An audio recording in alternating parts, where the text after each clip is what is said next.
This program is Ang sigaw ng Pinoy Nation. Information and education. Ating salamin, ipakita natin ang sagot sa problema natin. Ano sa palagay nyo? Ano sa palagay nyo? Ano sa palagay nyo? Magandang umaga, Pilipinas! Magandang umaga, Ricky Girl! Good morning, Patty. Mas maganda ka pa sa umaga. Ang ganda-ganda ng buhok mo. Ang ganda-ganda talaga. I'm very thankful. Oh, di ba? Thankful ka because today is a thankful Yes. Thursday. Oh, di ba? Kahit na hindi perfect ang buhay, alam mo, dapat you have to perfect fight. ang buhok. Choose na lang, choose your battles. Ano mo gusto mong maganda? Buhok mo, mukha mo. Kung kaya naman lahat, why not? Oo Di ba? nga naman, kaya nga. Pero minsan nga, sabi nga nila, ano ka naman, syempre God is fair. Hindi God ba is pwedeng fair. perfect ka? Oo, Dapat may diba? mga imperfections ka. Grabe naman. Parang ako, imperfection ko, Ano? masyuba-syuba. Yan, Of course imperfection. not. Of course. Actually, like ko sinasabi, bakit parang pumapayat ka? Anong diet Hindi mo ako ngayon? pumapayat, marunong lang ako mag-camouflage. Camouflage. So you're a chameleon. Chameleon, oo. Or mamaya na tayo magbulahan. Ay, pero by the way, ha, hindi po ako naka-brown na stockings ngayon. Yung lighting lang namin nakatutok sa Ay, mukha oo ko. nga. Di ba? Oo O, di ba nga. naisip? Oo. Di ba, Ale? Sabi mo nga, nobody's perfect. Nobody's perfect, Yan, di ba? yeah. Lahat tayo meron tayong konting kapintasan, di ba? So, ano- Matalino ka nga. Oh. Pero hindi ka Bobo naman ka sa kagandahan. pag-ibig. Hindi ka Ay. naman kagandahan. Or kagandahan ka nga. Oh. Kulang na kulang ka naman. Di ba yung mga ganon? May ganun ba? Oh, di ba? Or parang ang sipag-sipag mo. Pero, wala ka naman trabaho. Ay, ilang Di ba? Yung mahirap ganyan eh, di ba? Masipag. Oo. Malas lang daw talaga sa trabaho yung Kaya iba. No? nga, Kahit gaano oo. kasipag, kahit gaano kagaling. Kaya we have to be thankful talaga for our kasi minsan yung mga blessings, ganyan, ano? maski na masipag, hindi naman nila kasi nakakasundo yung Oo. mga kasama nila sa trabaho. Sabagay, oo. So parang hindi sila happy sa workplace nila. Oo. So umalis na lang sila. So parang, di ba, basta iba-iba eh. Iba-iba yung lahat Marami. ng tao, sabi nga nila, Oo. never judge Never somebody judge. because lahat tayo may pinagdadaanan sa buhay. Correct, oo. So as always, we have to be kind. Be kind to and everyone. try to understand na Yeah, lang, be di ba? understand. Try to Ang dami. understand. Para Ako, tayo maalaala mo oo kaya. nga.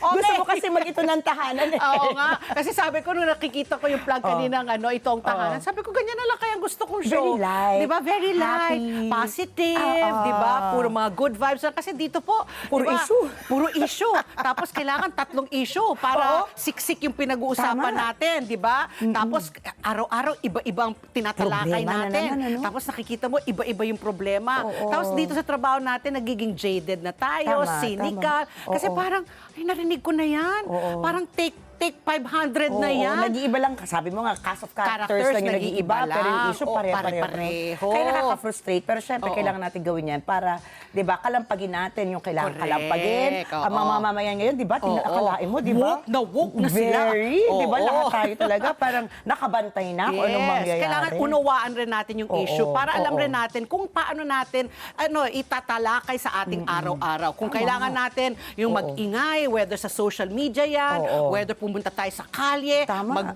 tayo ng mga kaldero, kalembang ng Kalembang. kaldero, di ba? Kung kailangan natin na pumunta sa West Philippines Sea na Oo. naka-jet ski, Gusto ko magpunta gawin talaga. natin yon. Alam ba, punta tayo sa West Philippines Sea kasi pupunta daw doon, may mga Oo. ibang pupunta mga senador. Sama tayo. Tayo Hindi, cover. sabi ko naman kay Obet, sabi ko sa EP natin, sabi ko, Obet, try natin bukas imbitahin yung tourism office ng Kalayaan Island Group. Yes, Because yes. they're opening it now. They're Wow. 9 days and 8 nights, Oo. may tour of all the Kalayaan Wow. Island Group of Ay, ang ganda niyan, Island Group. Oo. Oo. So, tapos pinapainutusan ni PBBM Oo. si Secretary Vince Dizon na pumunta sa Kalayaan Island para tignan yung infrastructure kung kailangan palaparin yung airport, So, diba? anong gagawin na parang tourism To make, to destination? humikayat, whether that's Wow. domestic or international tourists, to visit the Oo. Kalayaan Group of Islands para at least nga makita nila for themselves yung kalagayan. Kasi diba, iilan lang sila, 400 lang yata. Yung mga residents mga doon, nakatira ano? doon. Oo. Pero interesting, di ba, mag-island hopping ka. O, Di tapos Tapos ba? magbi-beach ka siguro doon, Tapos, mag-jet ski. magsa-sightseeing ka ng mga Oo. China vessels. Ano pa ba yung mga, oo nga, magsa-sightseeing ka ng China vessels. Tsaka ano pa ba yung mga, mga paragliding? Ano pa ba yung mga... Paragliding, huwag ka lang mapunta sa China. No, pero, Madaming Chloe. Oo nga, correct, tama. But you know, I was reading the news article. Sabi ko kay Obet, sabi ko, try natin kung pwede natin maimbitahan yung Kalayaan Tourism Office. Ay, that would be wonderful. Oo, very Tapos wonderful. malamang kami ni Jovi ulit ang pupunta doon. Oy, Ano? sasama na ako dyan. Pag umabot kayo ng Kalayaan, sasama ako dyan. O anyway, sa mga nakikinig po sa amin sa Radio Aguila Jessie 62, good morning po sa inyong lahat. Maganda. Be thankful Be this thankful Thursday. Kasi isang linggo pa bagong sweldo. Pero naman, isang malapit tulog na. na lang, weekend na. Yan naman, ang ganda naman. May plano ka na ngayong Of course, may weekend kasi belated happy birthday po kay Mr. M. Sa Sabado Oy. ang kanyang dinner treat sa amin. Ay, ang sarap naman. Parang everyday may pa-birthday ka. Alam mo naman, marami kong friends. Ay, ako din, batiin ko na bago kong kalimutan sino? kami ang aking pinsan, Oh. Charmaine Damasco. Happy birthday, Achi. Oh, Achi. Mas matanda siya sa'yo, kaya Yeah, Achi. yeah. Hindi ka, ikaw si Shode. Ako si Shode. Wow. Ang bebe. Ito na po yung ating unang ASPN, ang swabing pambungad namin po para sa inyo ngayong umaga, ngayong Thankful Thursday. Sa mga ayan, di ba, nung Monday night was Chinese New Year's Eve, tapos Tuesday holiday because it was Chinese New Year's Day. So ngayon naman po, baka marami po sa inyo, may mga naiwan na tikoy. Oo Mga nga, nabigyan ano kayo nangyari? ng tikoy. Nako, edis dapat lutuin nyo na yan bago po amagin. Ang tikoy, pag matagal yan, nag-aamag. Kahit freezer mo? Baka nga hindi. Pero ako dapat kainin mo na kagad para hindi siya tumigas. Okay. So ito ha, marami kaming mga tips dahil nga ako ay si Pat Pidaza. Siyempre, basta pagkain, ayan. Medyo expert tayo dyan. So, Super expert. Super expert. Kaya ka nga may cooking show eh. Okay, so syempre, sanay tayo yung piniprito lang, di ba? Lalagay sa itlog, tapos ipiprito. So ito yung mga level up na mga recipes. Ang tawag dito po ay Tikoy Toffee Pudding. Wow. Itong recipe na to ay mula kay Chef Carl Josh D. Yan po, fusion po ng Chinese tradition plus the British sticky toffee pudding. Nako, Wow, alam look at nyo, that. ang toffee, di ba, napakatamis. Matamis na yun eh. Tas yung may caramel pa. Palala lang ha, yung mga may pustiso, parang eat with caution kasi nga napakalagkit. Dumidikit siya. Dumidikit, 'di ba? Tapos it's kind of hard kasi nga, 'di ba? It's sticky eh. So, pag medyo mahina ang ngipin mo, baka Masama yung pustiso. Masama yung pustiso. So, ingat-ingat. So, yun po, ito yung tikoy sticky toffee pudding. 'Di ba? That's an English very Yeah. English ang kanyang dessert na yan. Wow. So, tapos ito, yung pangalawa, yung black sesame coated tikoy. Nako, ito parang buchi. Ay, di ba? ayan. Buchi Ayan, nakatingin na ako niyan. Oh, di ba? Oo. Madali yan. Alam na natin po yan. Alam ko Gagawin mo yan. bola-bola yung Oo. tikoy, tapos babalutin mo yan sa black or Right. sa white sesame seeds. Oo. Ipiprito mo siya. So, crunchy on the outside, chewy inside. Ang sarap. Oh, di ba? Tapos, meron rin dyan yung tikoy peanut roll. Oh, ito Ayan, naman. hindi ko pa natitikman Ito, yan. masarap-sarap ito. Dahil babalutin mo, parang lumpia na naman yan. Tapos, papalaman mo siya ng peanut butter. So, may parang peanut flavor siya. O, ayan, Oy, yung grabe. peanut. O, Made from scratch pa yung Made kanyang, from scratch, peanut di ba? Ako, butter. peanut butter lang. Ay, kusina Bibili ni ko nila Lon. si Ludis. Oo nga, diba? Si Ako, Lilis. Lilis ako. Shout out kay Pat P. Ay, Pat P. Pat Puwa pala. Kay Pat po, Oo. asawa niya, no? Serafin. Oo, yan, tama. yan. Salamat sa Lilis nung Oo, last Lilis. Christmas. Oo. Ngayon wala. Holiday. Okay, tapos meron din syempre yung ube halaya, Oo. 'di ba? Tapos yung gagawin mong parang turon, 'di ba? Maraming klase eh. Turon, oo. lalagyan mo pwede mo lagyan ng saging, Oo. pwede lagyan mo ng langka, pwede lagyan mo ng ube, Oo. 'di ba? Iba't ibang yung yesterday, si Liway, yung aking FO, nagdala siya, gawa na pinirito na lang sa office, tikoy na linagyan niya ng quick melt cheese. Quick melt sa ibabaw? Hindi, sa loob ng balot. Uy, Oo, okay, binalot niya. So, Oo. may tikoy slice. Oo. Tapos, linagyan na sa slice rin ng quick melt cheese. Tapos, pinirito. Wow. Kinote ng konti sa asukal. Tapos, pinirito. Wow. Masarap. Sabi ko, bago ito. Sabi niya, Miss Pat, para may Inimbento konting... niya? I don't know. Yeah, I guess that's how they eat it at home, no? Sabi niya, para may kontra yung, yung tamis ng tikoy. Yung mga iba, ito, ginataan naman. Ha? Imbis na yung Pwede bola-bola, pala yan? yung bilo-bilo, Oo. di ba? Tikoy ang ginagamit. Ay, ang galing talaga. di ba? Oo. So, favorite favorite ko yan. I love ginataang halo-halo. talaga? I love it talaga. Ang favorite ko dyan, yung saba, yung sago, at saka yung bola-bola, yung malagkit. Pero pwede nga, next time I'll tell my maid to try it with sige tikoy nga. balls. Tikoy balls naman yun. Kaya, basta ang alam ko Diba? lang, nung yung eve ng lunar year. Or Chinese New Year's Oo, Eve. ayan. Oo. Nagprito lang ako kasi tulog na yung aking kasambahay. Oo. So, nagprito ako itlog. Oo. Sa akin, meron din contrast. Ano? Mapait na matamis kasi nasunog ko yung itlog. Oo. Pero wala. Pero another, this one is the easiest aside from that. Kung gusto mo medyo i-level up, gawing social, di tikoy a la mode. Ibig sabihin, Wow. lalagyan mo lang siya ng ice cream on top. Uy, Di ba ang pagka-prito ng, ayan, Oo. ayan. Pagkatapos mo iprito yung tikoy, lalagyan mo ng vanilla ice cream or ng ube ice cream. O tapos kung gusto mo i-level up pa, lalagyan mo ng caramel sauce, Wow. butterscotch sauce, strawberry sauce, So, lahat pwede mong gawin sa syrup. tikoy, ano? Yeah, you can do it. Kasi very neutral yung lasa naman niya, di ba? oo. And I guess, I think it's a universal flavor. People Tama, like oo. chewy and Sweet, sweet, di ba? oo. So ayan, yan po ang aming pampabungad na mga tips sa inyo. So kung meron pa kayong mga natitirang kahon-kahon ng tikoy, Oo. iluto nyo na over the Ay, weekend. dali mo na yung kahon-kahon mo Wala na na, tikoy, ubus Pati. na. Dami mong friends na nagbigay sa'yo ng Oh, and I only got 3 boxes. I Ako only din, got bakit 3. parang konti? Parang nagtitipid na ngayon yata yung mga Oo. tao sa tikoy. Ay, nako. Ang alam ko nga, meron nag-promise dati mga 2 weeks ago. Ang pangalan, tago natin siya sa pangalang Patricia, no? Ako? Oo, Ay, nagdala ako! Nagdala ako! Ay, hindi na umabot sa'yo. Nagdala ako, pero luto na. Kasi ang hirap. Siyempre. Nagdala ako ng, Oo. marami na. Ayan, nakakain sila. Nagdala ako nung Monday. Oh, okay. FOMO? O, ikaw. Ito FOMO. naman. Oh. Di ba, alam, magdadala ako nito, Patpi. Hindi ko Okay, ibibigay si bago Patricia. Bago umamag, paluto Dahil mo na ito, yan. mula po sa tikoy na yummy ni Yes. Patpi. Dito Oo. naman tayo sa definite. Ito yung gusto ko. Oh. Meaty. Ayan, carnivore ka eh. Yes! Kung ngayon po ang araw ng iyong cheat day, gawing worth it yan sa pagbisita sa isang shop sa Bonifacio Global Center or BGC na patok sa red meat lovers para Nako, pong marami ako. akong kilala. Nako, mahilig sa mga ganyan. Oo, Red yan ang meat. Green Light Burgers ng Filipino-American chef na si Chef Alvin Kailan na hindi lang basta-basta average burger stop ha. Oh, Dahil si bakit? Chef Kailan Oo. ang founder ng Amboy, meaning American Boy. Boy, yes. Quality meats and delicious burgers sa Chinatown ng LA na napasama pa ha sa 2025 World's 101 Best Steak Restaurants. Naku, na nasa Wow. 24th place yan. Kung Uy. kayo naglalaway po kayo sa Tikoy, ito Tikoy. naglalaway na ako. Dala Oo, rin sa niya. steak, oo. Ang experience mula sa egg slots. Egg slot. I've tried that. When I was in London, my son wanted to try that egg slot. What is an egg slot? It's a sandwich na puro itlog. Iba-iba. Sandwich na puro itlog? Oh, I mean, you want if it's a fried egg or scrambled egg or whatever, and then they put mga sauces, then they put meats, they put ham or Wow. whatever. Oo. So it's like an egg salad sandwich, Oo. but with different toppings. Kasi dito sa Egg Manila, slot. egg drop naman yung uso. Egg drop, Korean naman. Korean Oo, siya, oo, yan. oo. So ito pa, meron pa umami burger. Uy, umami. At Masarap. pandasal. Ano kaya Pandasal. itong pandasal? Baka kay Pandasal. Salpanelo to. Ayan, pinagmamalaki nito ang patty na may flattened crispy edges. Oh, at slight dome sa gitna. Slight dome, tumutumbok. May tumbok. Okay, oo. Juicy sa loob, crispy sa labas. Ay, parang yung masarap tikoy yan. mo. Oo nga, oo. Simple and focused ang menu po nila ha. Single or double patty, thick or thin.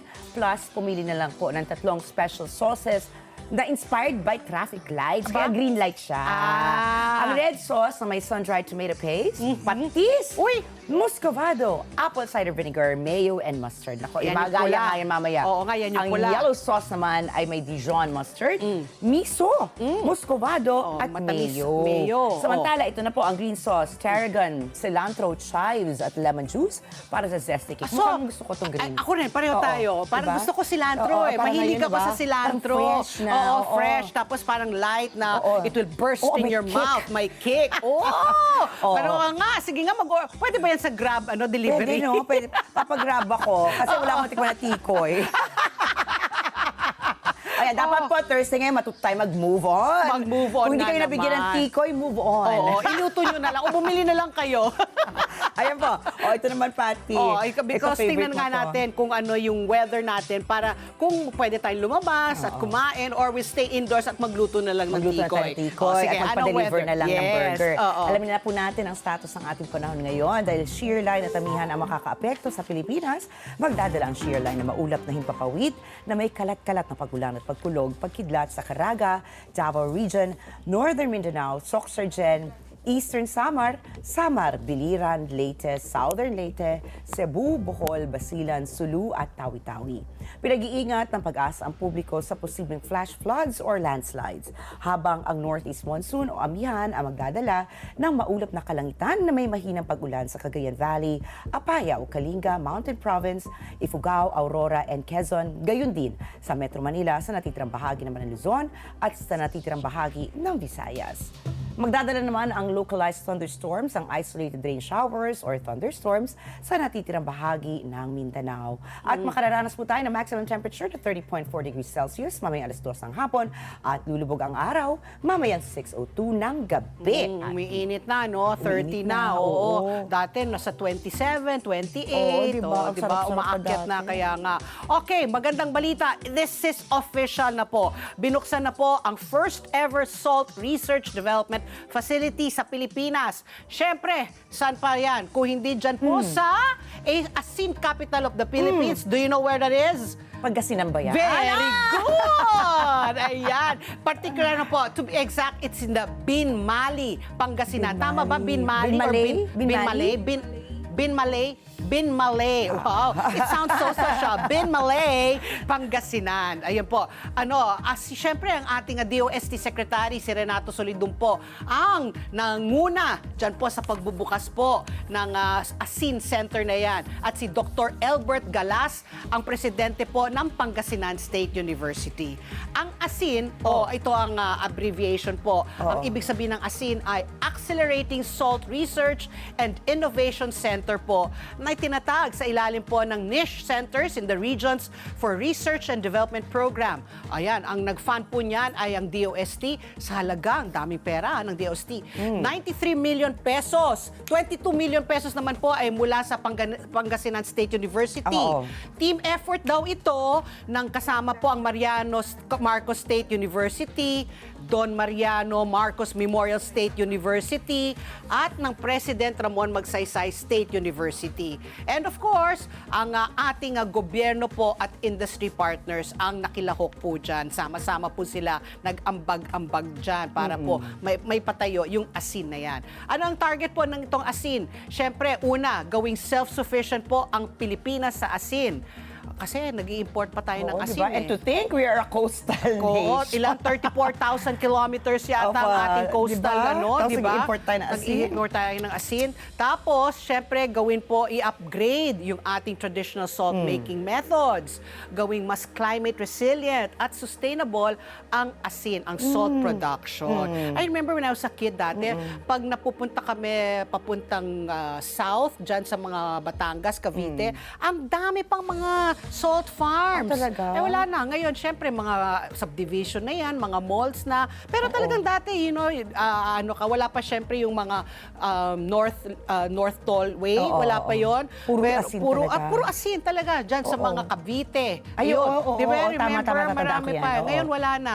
So, syempre, mapanatili rin buhay daw yung pamanang sinikapot na may taguyod ang ating mga kababayan. Kasi nga, dati-rati talagang marami talagang mga salt farmers tayo. Pero ngayon, iilan na lang talaga. Pero Kaya ano nag-import na tayo. Papi, ang dyan caveat lang dyan. Dapat, don't eat too much salt. Salt, oo. You know why? Why? Because it's asin. Paligayahin ko lang sarili ko. Kaya nga, dahil magandang buhok mo. Okay, and in line with that, bukas po, makakausap po natin, ma-interview po natin mismo si DOST Secretary Renato Solidum para ikwento niya sa atin at ipagmalaki niya itong asin na ito. Ayan, tignan itong natin. center na yan. Ito lang, Patpi, mula sa pagpapalakas po ng industriya ng asin, dito naman tayo sa mismong o misyong panatilihing buhay ang kulturang Pilipino where? In America. Bida po dyan ang isang Filipino teacher na si Marisa Alcantara, ang aktibong nagtuturo ng wika at kulturang Pinoy upang ma-appreciate ng mga Filipino-American students ang kanilang pinagmulan. Sa California, lumalaki ang pangangailangan para sa heritage language programs dahil isa ang mga Pilipino sa may pinakamalaki pinakamalaking populasyon Correct. sa Amerika. Correct. Oh, tapos para we are- second lang tayo sa Mexico Oh, eh. really? Oo, Oo, syempre oo. pinakamarami Mexicans, di ba? Mexicans. Pero- Kung malapit-lapit ang Pilipinas Malaman wala tayo na. lahat. Talagang meron tayong mga TNT rin. Oo, correct. Oo. At saka ano ha, tayo I think ang number 2 na pinakamayaman sa Asians. Oh. Asian immigrants na nandun, 2 or 3 tayo. Oh. After the Indians. Indians, correct. Oo, Yan. Ito tama. po, sa pamamagitan ng mga aktibidad katulad ng tinikling Oh. at iba pang katutubong saya. Ito, alam ko si Papi magaling magtinikling. Jamming. Jamming din sila sa pagkanta ng Tagalog songs. Oo. At dahil dito napapanatili at naipapasa ang kulturang naipapasa. Naipapasa. Ang kulturang Pilipino sa susunod na henerasyon. Di ba, Pati, I was telling you, may usong-uso ngayon, buong mundo na ang nakikibaral, yung bebot. Ah, na yes, kanta ni yes, Apple yes, the yes. App. Oo, oo, So, oo. di ba? Ginawang even ano though- yun Jingle rin ni Oo. Secretary Bebot. Ah, rin, talaga? Di ba tumakbo siya? Ano Oo. bang apelido ni Secretary Bebot? Bebot, Bebot, Bebot, Talaga? Bebot. Oo. Ito kahit anong nationality, kung may TikTok po kayo. Oo, yung kay Apple the App, I saw that na. di Yeah, ba? Yung, marami nga. parang yung una, nung uso nung year 2000, nung early 2000, Oo. yung mga makeup na sheer Oo, lang. oo. Tapos manipis ang mga Glimmer, kilay. oo, oo. Tapos dark ang lipstick. Oo. Tapos gaganyan sila, bebot, bebot, tsuk! Tapos Oo. biglang, yun na, balik ka na year ng 2000. Ah, okay. Ay, gawin natin challenge siya kay Miss Patty. Good luck sa imo. Okay, ito na. Chiching! Ayan, Ayan ako, na! nagbalik na yung ating spinner. Yay! Ayan na, nakabalik na ang ating spinner. Okay, batay po sa Bangko Sentral ng Pilipinas, kahapon po, naku, magandang balita. Nagsara po ang ating piso kontra dolyar sa halaga. Ayan, tumawid na. Yan. 57 pesos and 86 centavos. Yan, lumalakas ang ating piso. Lumakas po siya ng 12 sentimo. 12 centavos po ang ating piso kontra dolyar kumpara po sa naging palitan nung Lunes sa halagang 57 pesos and 98 centavos. Ayan, sana tuloy-tuloy yung paglakas, no? Sana, tingnan natin kung babalik sa 55 levels. Wishful thinking Wishful tayo. thinking. Malay mo. Malay O, mo. diba? I didn't think na sa Exactly. 57. Nakala ko it would be hovering there sa 58, 59, di ba? Pero magandang balita ito, nag-57. Narito naman po ang palitan ng piso kumpara sa mga iba pang currency. Sa Japan yen, 37 centavos. Sa euro, 68 pesos and 71 centavos. Hong Kong dollar, 7 pesos 41 centavo. At ang Saudi Riyal, 15 pesos at 45 centavos. Ang source, Bangko Sentral ng Pilipinas. Ricky, ano yung mga issues na tatalakayin ngayong hindi na Tuesday. Thankful Thursday. Thankful kasi isang araw na lang. Pagkatapos weekend ito, na. weekend na. Pero ito po, thankful po ba kayo sa pagtaas ng diesel? Oo. Kundi, syempre. Oo. Dahil kaya nga po may panukalang 1 peso provisional jeepney fare hike na hinihiling ng mga transport groups upang mapagaan ang epekto ng sunod-sunod na pagtaas ng presyo ng langis sa kita ng mga tsuper at operator. Kaya nais nilang itaas pansamantala ang base fare ng jeepneys mula 13 pesos papuntang 14 pesos habang nire-review ito ng LTFRB sa pamamagitan ng public consultations at hearings at nagiging sentro ng diskusyon kung ito bang magbibigay ng ginhawa sa mga driver o dagdag pasanin sa mga commuter. Alamin po natin ang saloobin ni Melencio Boy Vargas, ang National President ng Alliance of Transport Operators and Drivers Association Altodap. of the Philippines. Yan. Ayan po. Nako, ito, marami kahapon nagulat.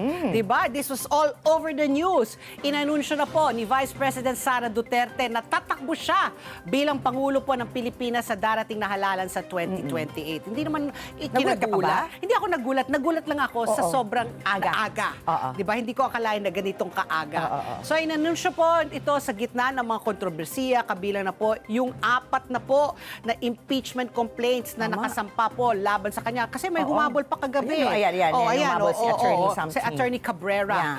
Ayan, sa House of Representatives na spinosponsoran ni Congressman Abante. Oo. Okay. So, ito po ay nakakagulat. Sabi nga ng iba, bakit ang aga? Strategy ba niya ito? So, pag-uusapan po natin yan. Kasama po natin ang ating suki, ang political analyst. Wala yung bako, hindi si Miss Malu Tikia. Yan ang issue number 2. Issue number 3 naman, itong buwan po ng Pebrero, sunod-sunod ang mga isinagawang intelligence-led na mga operasyon ng Bureau of Immigration o BI laban sa mga dayuhang lumalabag sa kanilang visa. nagdudulot ng banta sa pambansang seguridad o sangkot sa transnational crimes alinsunod sa direktiba ni Ferdinand o ni Pangulong Ferdinand Marcos Jr. Talakayin po natin bakit maraming dayuhan ang patuloy na nagtatangka pumasok sa bansa at gumagawa ng kalokohan. Bakit Pilipinas? Oo. Mabilis ba tayong mauto? Kaya Gullible nandito ba tayo? Oo. Di ba?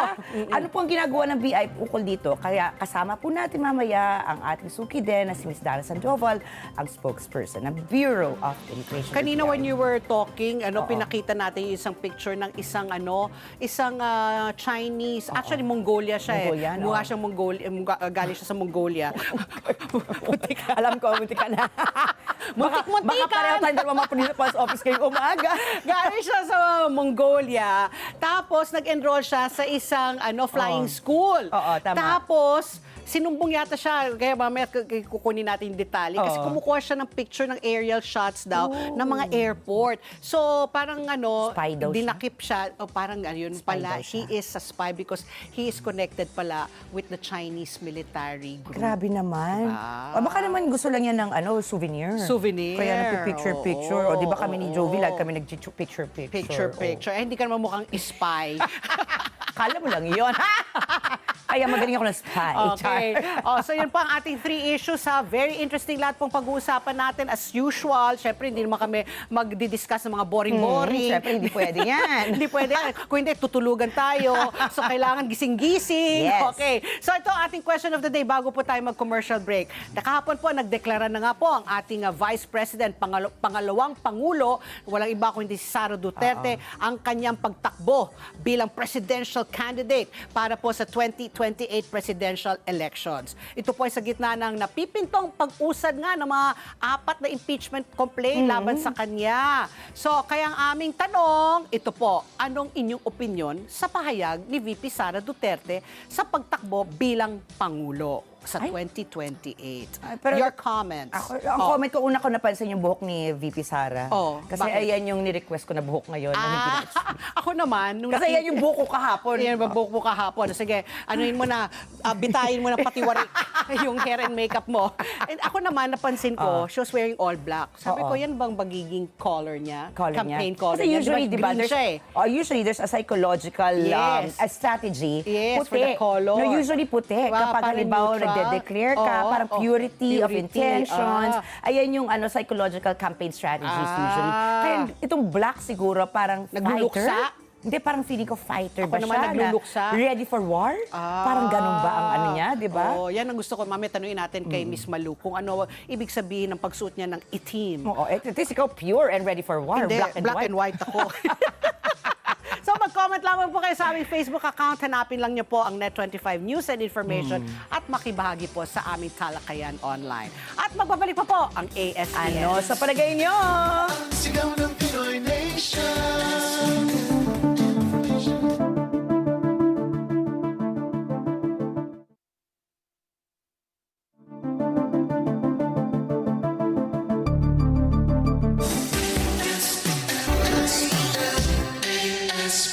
Muli, alas 8:30 sa isa po ng umaga, silipin na natin po ang mga mainit. Ako, nagbabagang mga balita ngayong Thankful Thursday, February 19. ASPN pa rin tayo, ating sinundang pangunahing news. Ang una nating headline, syempre, ayan na, Vice President Sara Duterte ng social media addiction. Sa ating balitang pulis, pinatay ang 2 anak, kabilang ang kanyang sanggol na anak. Oh, grabe yan. At para sa ating showbiz pasilip, Epi Quezon, nagtapos na po ng kolehiyo. Matapos ang 30 taon, 3 decades. Grabe to si Epi. Better Diba? late than never. It's never too late. Oo, it's never too late. At ang oras muli, alas 8:38 na po ng umaga. Ito na po ang mga istorya sa likod po ng mga headlines. Nagdeklara na po si Vice President Sara Duterte ng kanyang intensyon tumakbo sa pagkapangulo sa 2028. Inanunsyo niya ito sa gitna po ng patong-patong na impeachment complaint, 4 to be exact, Oo. na kinakaharap niya po sa Kamara de Representantes. Sa kanyang talumpati kahapon, sinabi sinabi po ni Vice President Sara na inabot siya ng 47 taon, 47 years, bago daw niya na-realize na unawaan na ang kanyang buhay ay hindi lamang para sa kanya. Ikunento niya ang bigat ng responsibilidad, hindi lamang po sa kanyang pamilya, kundi sa bansa at sa mga taong nananawagan sa kanya na mamuno. Narito po ang bahagi ng pahayag ni Vice President Sara Duterte. Mga kababayan, ibalik natin ang tapang at malasakit para sa Diyos, sa bayan, at para sa bawat pamilyang Pilipino. Ako si Sara Duterte, tatakbo bilang Pangulo ng Pilipinas. Ayan po ang tinig ni Vice President Sara Duterte. Ikunento naman po ni Presidential Communications Office Undersecretary Claire Castro ang naging reaksyon ng Pangulong Marcos sa plano po ni VP Sara para sa 2028. Pakinggan natin po si Yuse Claire. Nadinig niya po. At ang sabi niya po ay good luck. Yun lamang po. Ayan po ang tinig ni Yuse Claire. Ginamit na rin po ni VP Sara ang pagkakataon para batikusin si Pangulong Ferdinand Marcos Jr. para sa kabiguan umano nitong tuparin ang mga pangakong binitawan noong panahon ng kampanya at ang sinumpaang tungkulin sa sambayan ng Pilipino. Ayon po kay VP Sara, sa mga unang buwan pa lamang ng kanilang termino ay napansin na niya ang anyay kakulangan sa integridad ng administrasyon. Humingi siya ng paumanhin sa sambayan ng Pilipino sa pagsusuporta niya sa kandidatura ni Marcos noong 2022. Pakinggan natin po si VP Sara. Patawad kung hanggang ngayon ay marami pa ring Pilipino ang nalulunod sa baha ng dahil sa malawakang korupsyon. Patawad kung lantaran ang pang-aabuso ng ating mga institusyon para sa pansariling interes ng mga politiko. Patawad. Na lang ipasok natin para hindi gumawa. Tinig po yan ni VP Sara. Sinagot naman ito ng Malacanang. At narito na naman muli si Yuse Claire Castro. Kanina na hiningi niya ng tawad dahil nalulunod tayo sa baha. Pero tandaan po natin, ilan po bang flood control projects merong itinatag? Di umano ang kanyang ama. 13,917 na flood control projects na mukhang hindi naramdaman. Dahil kung meron 13,917 flood control projects, dapat naramdaman natin at medyo humupa ang pagbaha sa Pilipinas. Tinig po ni Yuse Claire Castro. Sinabi rin po ni Yuse Claire Castro na wag sanang solohin ni VP Sara Duterte ang credit sa pagkakahalal kay Pangulong Marcos noong 2022. Ito ulit ang pahayag ni Yuse Claire Castro. Humingi siya ng kapatawaran dahil tinulungan niya sa pangangampanya. Tandaan po natin, ang taong bayan ang naghalal kay Pangulong Marcos Jr. Kung ano man po ang natulong niya, pareho naman po sila nagtulungan dahil ito ay unity team. Kaya wag niya pong solohin ang credit kung nanalo man ang Pangulo. At nakikita ngayon ng Pangulo at rather ng mga kababayan natin kung sino ba nagtatrabaho. Isang working president compared sa vice presidente. Tinig muli ni Yuse Claire Castro. Nakakuha naman po ng suporta si VP Sara sa kanyang mga kaalyado sa Senado. Narito naman po ang pahayag ni na Senator Bongo at Senator Amy Marcos. Ang akin lang naman dito is makabalik na po sa normal pamumuhay ang bawat Pilipino. Yun lang po ang inaasam ko sa ngayon. Alam niyo naman po ang hangarin ko kung merong gobyernong tapat at nagmamalasakit sa kapwa Pilipino. Wala pa rin charge, talagang ang tao galit na at naghihirap. Kaya maganda na kahit papano meron tayong pag-asa, meron tayong Yan po ang mga tinig ni Senator Bongo at Senator Amy Marcos. Iminungkahi naman po ni Senator Robin Padilla na tumakbo bilang pangalawang Pangulo or Vice President po si Senator Amy Marcos. Narito po ang pahayag ni Senator Robin Padilla. Kaya umiikot ako sa ibang bansa, yung lang din sinasabi ko, ito talaga sa aray. Panahon na para maramdaman ng mga Pinoy. Tinig po yan ni Senator Robin Padilla. Pero nang tanungin ng Senadora si Senator Amy tungkol dito, narito po ang kanyang sinabi. Ma'am, you're officially considering running for VP ni Pero Pasaway si Robby.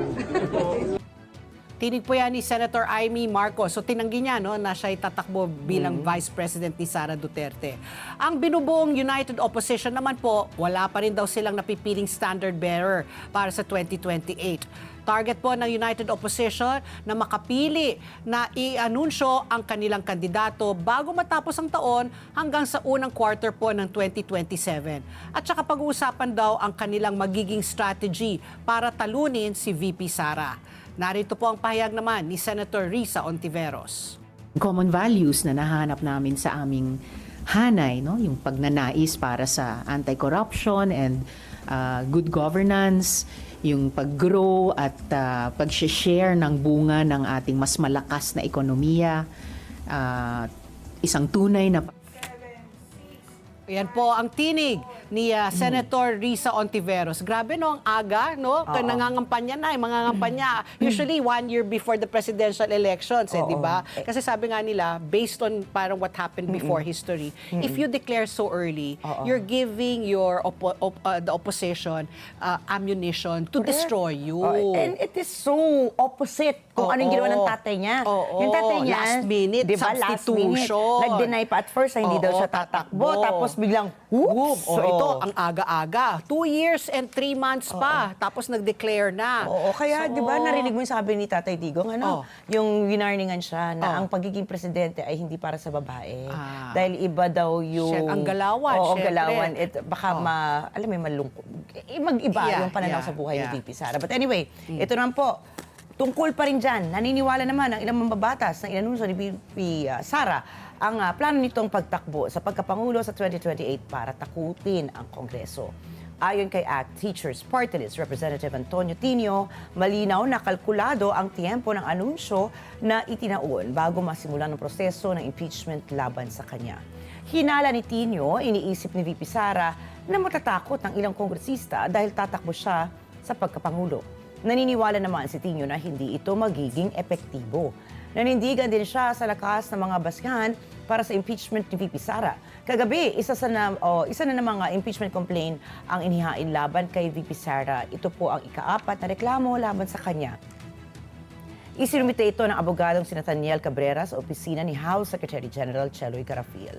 Inakusahan ni Cabrera si VP Sara ng paglabag sa 1987 Constitution, pagtataksil sa tiwala ng publiko, graft and corruption, bribery o panunuhol, at iba pang high crimes.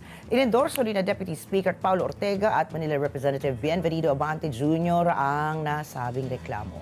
At sa isang pahayag, sinabi naman ng tagapagsalita at abogado ni VP Sara na si Attorney Michael Poa na hindi magiging katotohanan ang mga aligasyon sa kabila ng sunod-sunod na paghahain ng mga reklamo. Samantala, sinabi ni House Senior Deputy Majority Leader Iloilo Representative Lawrence Defensor na ipapasa sa House Justice Committee ang mga reklamo laban kay VP Sara para tukuyin na kung sapat ba sa forma at sustansya ang mga ito.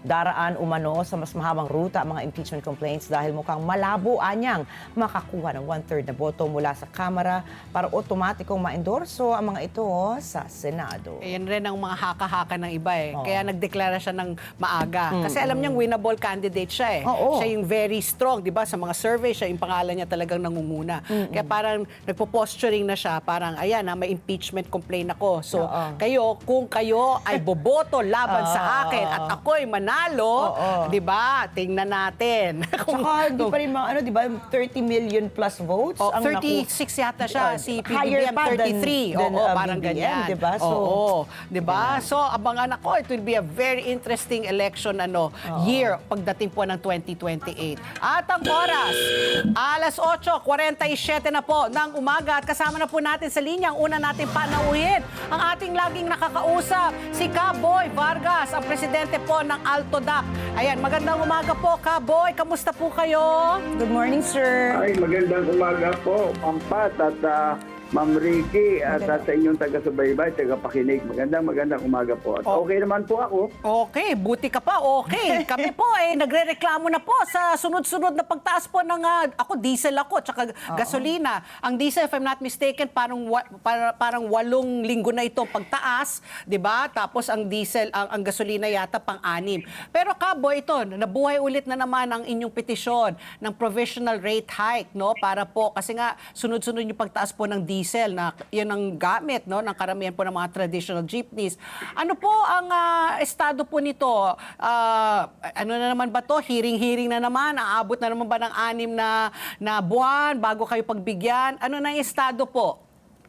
Actually po, nag-usap kami kasamang Obet Martin na kami naman po yung nag-file ng fair hike. No? Oo. Ay yung po yung nakabinbin nung nakaraan po sana ay gusto na pong ibigay ng butihan nating chairman ng LTFRB na Atty. Vigor Mendoza II na kung saan Pasko po yun, natapat ng Pasko. Oh. Ang gagawin po namin, sabi nga po namin kasamang Obet Martin na kung sakaling ibibigay ng Pasko, i-waive po namin dahil hindi po katanggap-tanggap sa amin na nag-file na kung papasalubong po namin ng Pasko yung pagtaas ng pamasahe. At kasi po, kaya po namin i-waive dahil po alam niyo naman pag nagtaas ng pamasahe, domino effect na po, Oo. lahat po tataas na. Inflation, At hindi tataas. naman po kagaya po naman namin, pwede po kung bumaba ang pamasahe, kaya po namin ibaba yung aming pamasahe.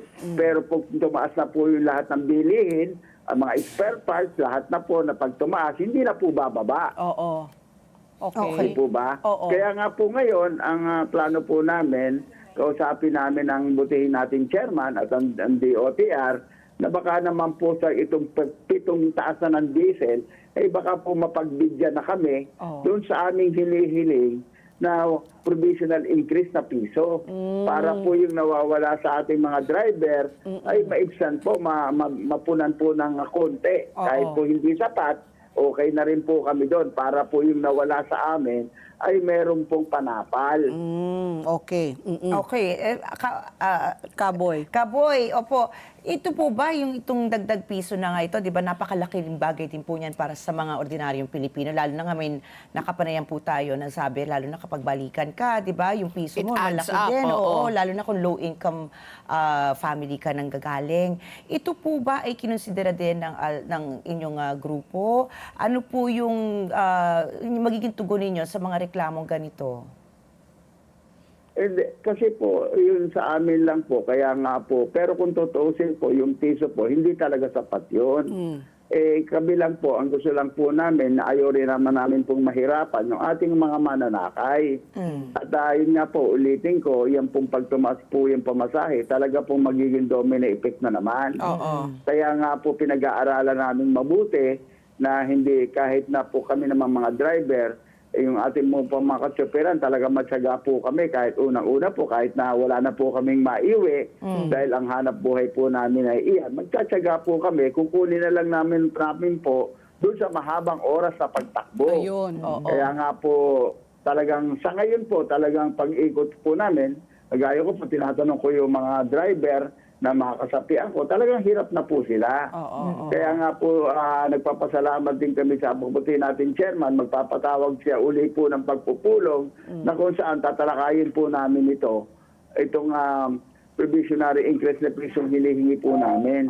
Na sana po, maibigay na nila. Pansamantala lang naman po ito. Sinasabi po namin na laging pansamantala dahil kung bababa po ang diesel, babalik po sa dati, kaya-kaya po namin ibaba ito ng, halimbawa po, ibaba itong araw na to. Itong araw na to, pwede rin namin ibaba yan dahil provisionary increase lang po yung hiniling namin. Oo. Pero Kaboy, paki-explain kasi kahapon pinag-uusapan po namin ito Yung piso ho ba yan, pare-pareho ba ang pamasahe or yung tong piso ay para sa pinakamaikling distansya lamang? Para bang kunyari, yung first 5 kilometers, 13 pesos. Tapos magiging 14.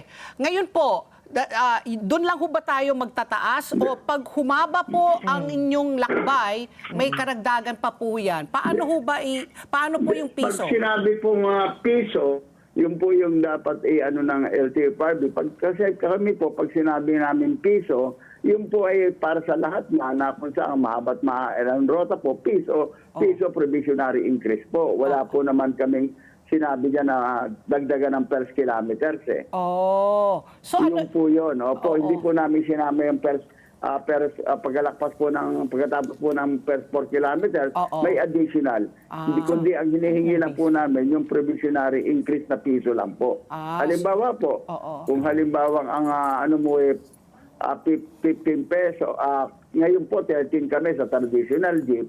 Tapos yung aming mga model ay 15, no?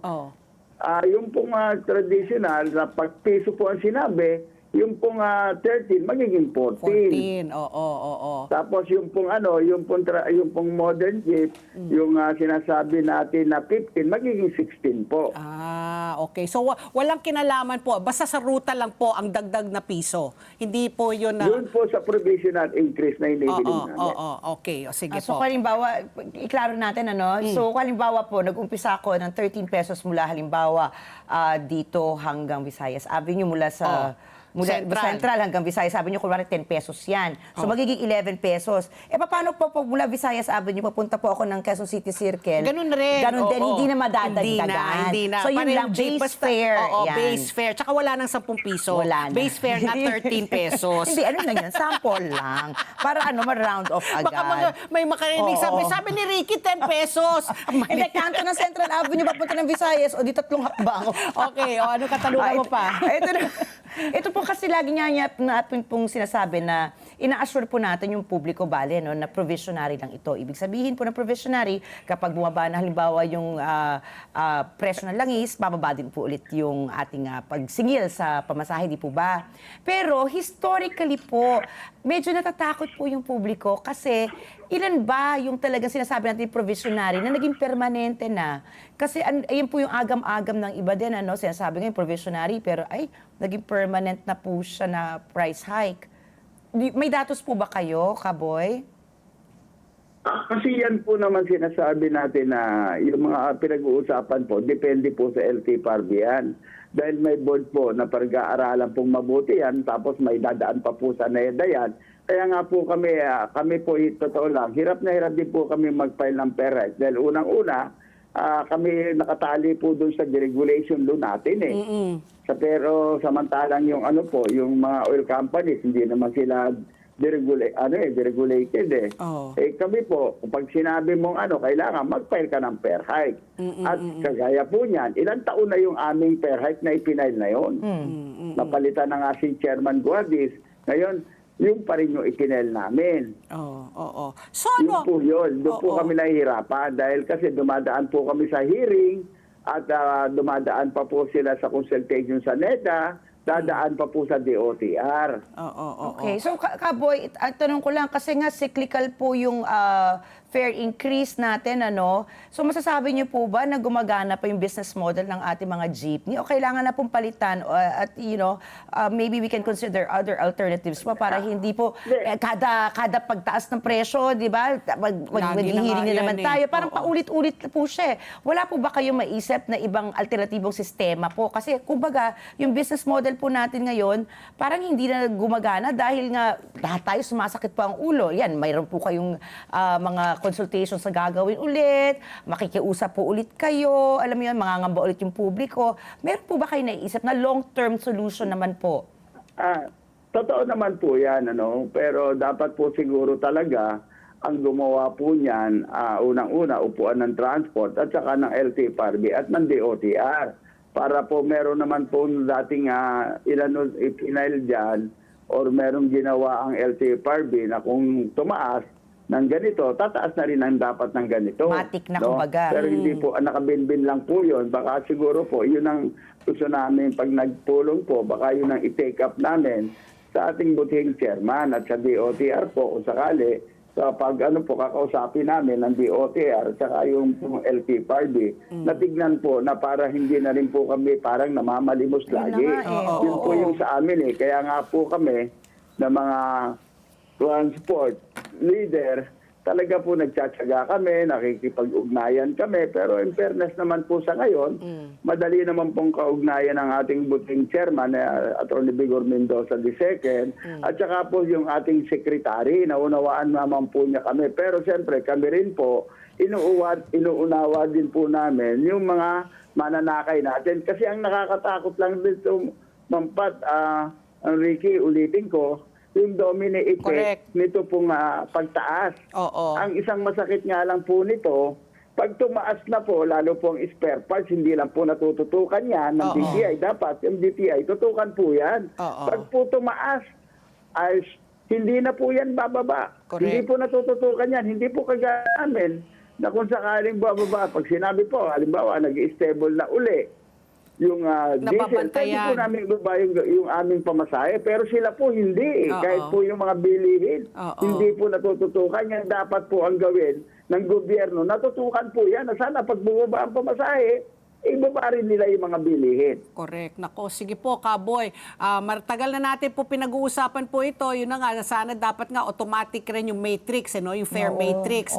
Na para pag mag-hit kunyari ganito yung dollar exchange, ganito kada ang crudo ng ang isang barrel ng crudo, ito po dapat ang katumbas na pamasahe. Pero yun na nga, alam naman po natin lagi po yan ay pinag-uusapan lamang at hindi inaaksyonan. Kaya maraming salamat po, Kaboy, sa susunod po at good luck po sa susunod nyo pag-uusap kay LTFRB Vigor para po mapayagan na po ang inyong provisional fare increase na piso. Maraming salamat po, Kaboy.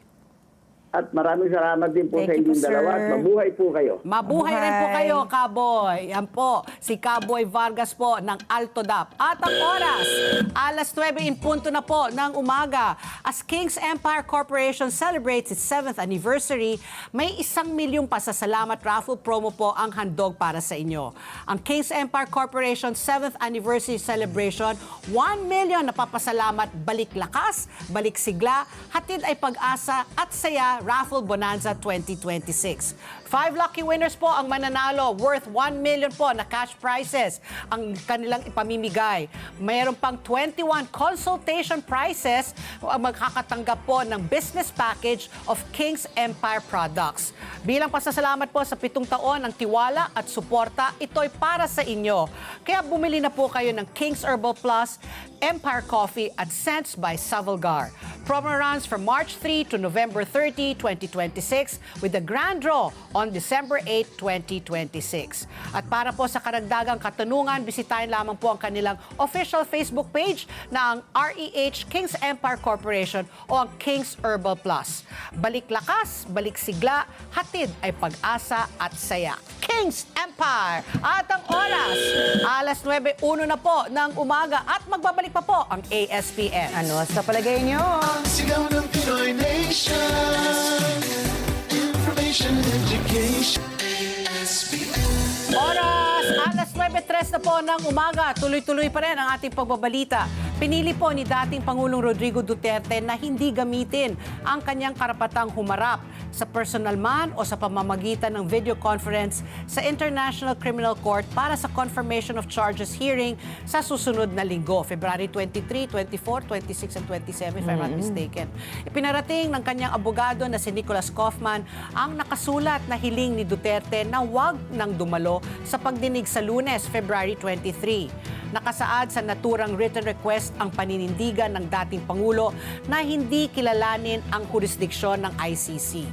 Iginit rin po ni President Rodrigo Duterte na dinukot lang siya noong siya'y arestuhin noong March 11, 2025. Isinarawan ng dating Pangulo ang kanyang sarili bilang matanda, pagod at mahina na. Tinanggap na rin po umano niya ang posibilidad na mamamatay siya sa habang nakadetine. At sa unang pagkakataon mula nang mailagay siya sa kustodiya ng ICC, nagbigay po ng pahayag si Duterte tungkol sa mga reklamo laban sa kanya. Tinawag niyang outrageous lies o napakalaking kasinungalingan na pinangangasiwan niya ang isang pulisiya ng extrajudicial killings. Samantala, nagbabalangkas ang mga senador ng minorya ng resolusyon para ihayag ang posisyon ng Senado na dapat respetuhin ang mga korte ng Pilipinas. Ginagawa nila ito dahil sa posibleng pagpapalabas ng International Criminal Court ng warrant of arrest para kina Senator Bato de la Rosa at Senator Bongo na tinutukoy ng mga co-perpetrator sa kasong crimes against humanity laban kay dating Pangulong Duterte. Nagbabala rin po si Senate Minority Leader Alan Peter Cayetano laban sa pagpapahina sa mga lokal na korte. Sisirain anya nito ang constitutional framework at ang konsepto ng soberanya. Maging si Senate President Pro Tempore Panfilo Ping Lacson ay nanindigan na kailangan magkaroon muna ng local court order bago maipatupad ang anumang ICC warrant of arrest. Sinabi naman po ni Senate President Vicente Soto III na magdidesisyon lang ang Senado sa magiging sunod na mga aksyon nito oras na ilabas na ng ICC ang warrant of arrest para kina Senator Bato at Senator Bongo.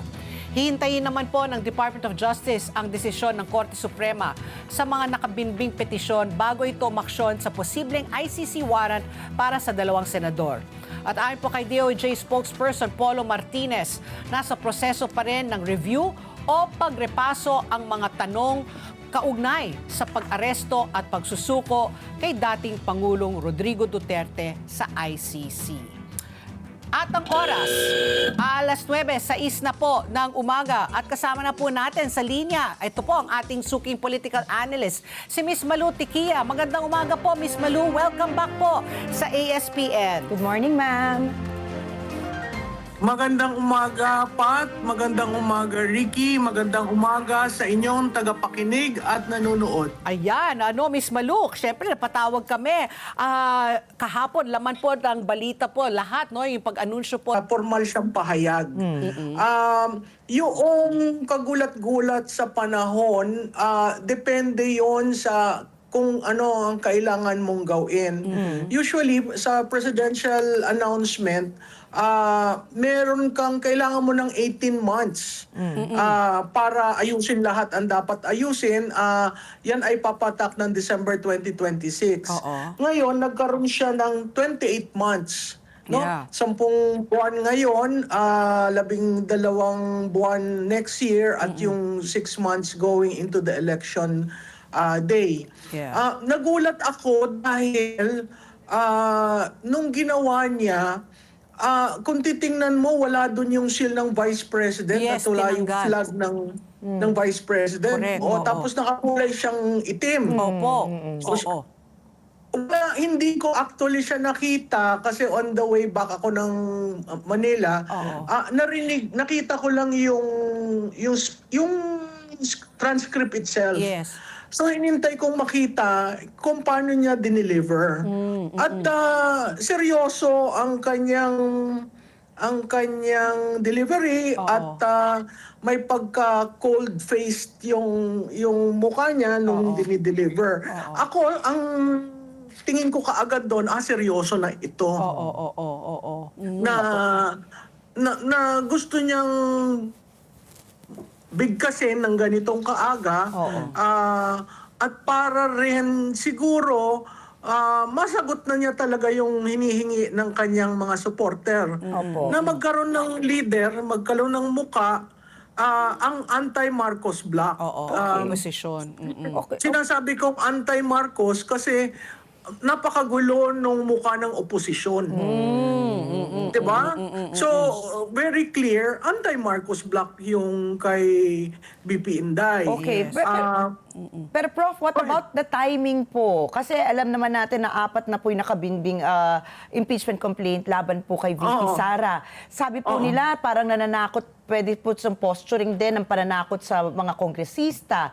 Ano pong palagay niyo po dito sa sinasabi niyang pananakot na taktika? Kaya siya nagdeklara na maaga. Again, yung pananakot, parte yan ng hindi siya kilala talaga. Katulad ng sinabi ni Congressman Erice, kahit daw mga civil society organizations na kaalyado niya natatakot sa kanya. Siguro yung sense na for once, magkakaroon ang bansa ng isang politiko na hindi sa mold ng tradisyonal. Si BP Inday kasi speaks her mind out. Hindi siya, ako sa whole career ko, nasanay na ako sa mga politiko na paikot-ikot, if a fudge, will not tell you directly. Ito, naninibago ako kasi napaka-direct at napaka-frontal yung kung ano yung gusto niya sabihin, sasabihin niya sa'yo at hindi niya sinalagay sa isip yung, di ba, yung repercussions. Yes, pero... So, dun sa tanong mo, Ricky, may humabol pa, di ba? Yes, 4 na kagabi, impeachment. oo. Hindi ibig sabihin, pag dami ng impeachment, totoo lahat yung mga sinasabi. Ang binago niya, yung arena. Kung dati, defendant siya ng impeachments. Ngayon, front runner siya sa 2028. Correct. So yung pagbabago ng terrain kung saan siya gagalaw ay malaking bagay dahil binibigyan niya ng signal ang mga politiko na magja-judge sa kanya na ako ay kandidato sa 2028. Ayun na nga. Hindi ibig sabihin kung kandidato ka, tutuloyan mo yan. Katulad sa Amerika, may tinatawag na Presidential Exploratory Committee kung saan ine-explore mo yung possibilities. Itong kay BP Inday, dineclare niya ang intention niya sa 2028. Ngayon, tatakbo ba siya? Depende sa numero, di ba? Depende kung alam naman natin siya, wala siyang partido, wala siyang pondo, hindi kanya ang COMELEC, wala siyang tao sa baba. So ang daming gagawin, Iki, alam mo yan, ang daming gagawin para maging contender siya. Pero what's going for her are the results of the survey. Yan, oo. So, Miss Malu, yun na nga, no, sabi mo nga, no, wala siyang pondo, wala siyang man on the ground, no? At yung pagdeklara niya na napakaaga, sabi nga namin, binilang namin, 2 years and 3 months, di ba, based sa history, di ba, historically, yung mga maaagang nagdeklara, dinudurog case in point, si Manny Villar, si Jojo Binay, di ba, maaga rin sila nagdeklara. Tingnan nyo, no, wala nangyari. Kasi binibigyan nyo parang ng ammunition yung administrasyon na durugin ka kasi nga kinokontra mo ang administrasyon. Ano sa tingin nyo, sabi nyo nga, VP Sara speaks her own mind, she doesn't mince words. Pero do you think that this early announcement is more for her favor because nga she's facing 4 impeachment complaints, or this is just so that the administration will scramble already and find their candidate para ayan, guguluhin ko kayo, bahala na kayo. Paano kayo tumatakbo po ang utak po ni VP Sara, or all of the above? Tama yung mga sinabi mo, no? Unang-una, sa kasaysayan, si Manny Villar at si BP Binay, dinemolish rin. Pero yung demolition na yan is like within the 18 months of preparation. Si BP Inday, na-demolish na, second year pa lang in office. So, doon sa pahayag niya, sinabi na nga niya na may isang linya dyan na sinabi niya, sa unang ilang buwan pa lamang, nakita ko ang hindi pagiging tapat ng administrasyon. At alam kong babalikan ako sa impeachment. So, tapos pangalawa, meron rin siyang sinabi dyan na matagal siyang inaatake ng buong makinarya ng kapangyarihan. Pagkatapos, ang sinabi nga rin doon, marahil matagal na rin akong hinatulan sa mata ng iilan. So, meaning, durog na siya. Ano pa namang idudurog ninyo, di ba? So, parang sa akin, kung gagamitin mo yung barometro ng kasaysayan, tama naman na paaga ka maghayag, talagang dudurugin ka. Ito hindi pa siya naghahayag, dinurog na siya. Kumbaga Ito maghayag na lang ako, ano pa ba namang itatapon mo sa akin? Kumbaga nating tulusan, so Nating go on the tulus na. offensive na po Yes, siya, no? yes. Also, Tama. Prof, what do you think is the best and worst case scenario po dito sa kanya maagang pagdeklara? Well, ang best case scenario, malulusaw yung suporta sa impeachment. Ang best case scenario, makokonsolidate yung mga supporters niya sa baba dahil may leader na, may mukha na. Ang best case scenario na hindi naman niya talaga gusto ay may mga tatawid papunta sa kanya. Okay? Na mga politiko, di ba? Ang best case scenario ay ang mga oligarchs Bibigyan siya ng pondo. Sandali lang, hindi seryoso na ito, di ba?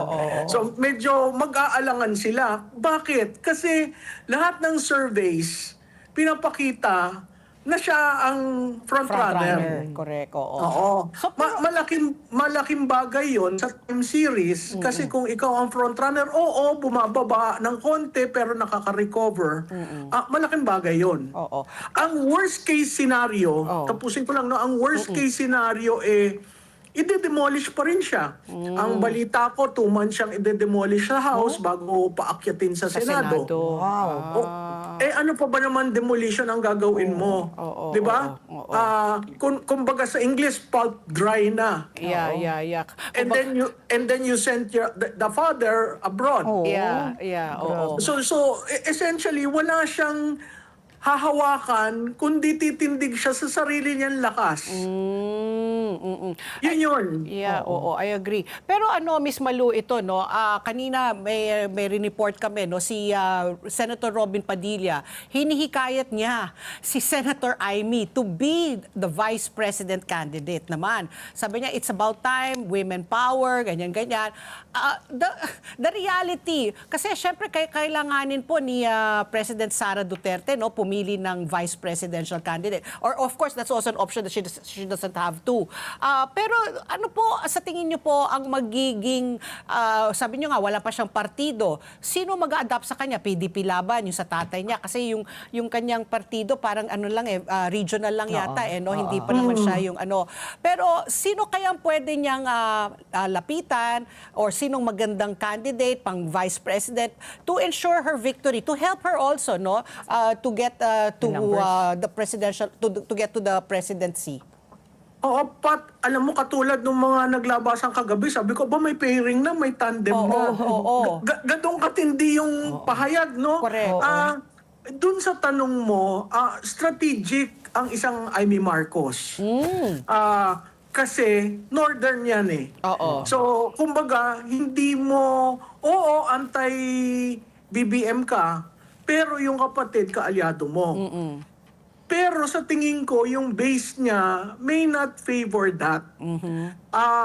Importanteng taga-Luzon ang maging ka-pair o katandem niya. Dahil ang Luzon ay 54% ng total registered voters. So malaki yun. No? Nais ko rin, tayo naman lahat ay babae, no? Nais ko rin makita sa panahon ng buhay ko na dalawang babae ang mamumuno ng bansa. Pero yung ba ay kakayanin ng isang very patriarchal society, no? Hindi ko alam kung yun ay siguro kailangan niyang pag-aralan, no? natutuwa ako na si Senator Padilla hindi ino-offer yung sarili niya considering he is from Luzon number and one. has a very large Number one. Oo, he was number one sa Senate. Oo, Kasi yeah. pinagbawalan na siya ng asawa niyang tumakbo for next election si Mariel. Oo, sinabi na po, the Philippines doesn't deserve him daw. Oo. So, nakakatuwa na nabubuksan niyang pintong yan, napapag-usapan ang role ng Vice Presidente, napapag-usapan in the light of Inday Sara. So mahalagang parte yan ng proseso. Okay, siguro follow up lang po dyan, dahil medyo maanghang din yung mabitang salita ni Senator Amy, although as we know, it's still very strategic, kung paano niya sinabi. Pero ito po, how does it sit on you nung sinabi niya na kung ako man, not verbatimly, pero kung ako man ay pipiliin bilang maging vice-presidente, sunod-sunuran lang naman ako dyan eh. Ano pong implikasyon nito sa kanilang power dynamic?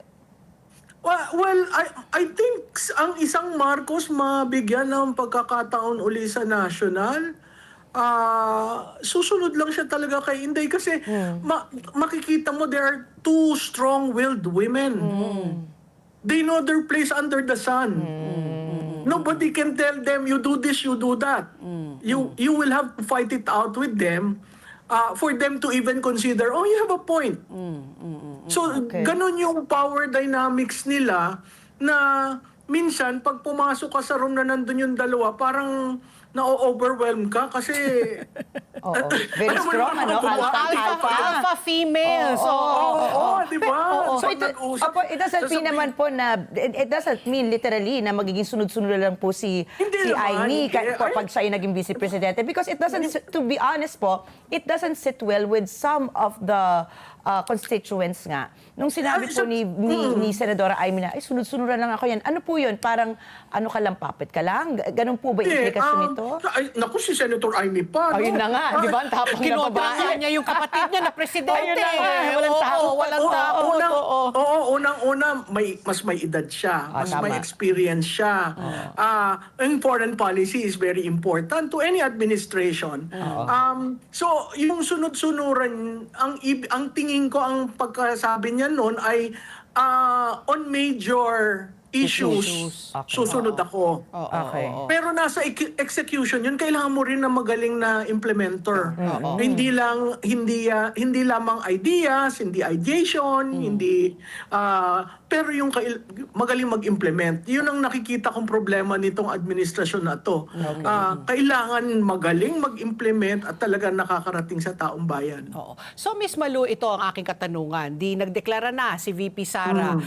Nagsabi na rin si Senator Risa Ontiveros na baka end of the year, December or first quarter of next year, ilalabas na rin nila yung kanilang kandidato, kung sino po mula sa kanilang oposisyon ang mangunguna para sa eleksyon. Ang administrasyon, tahimik pa.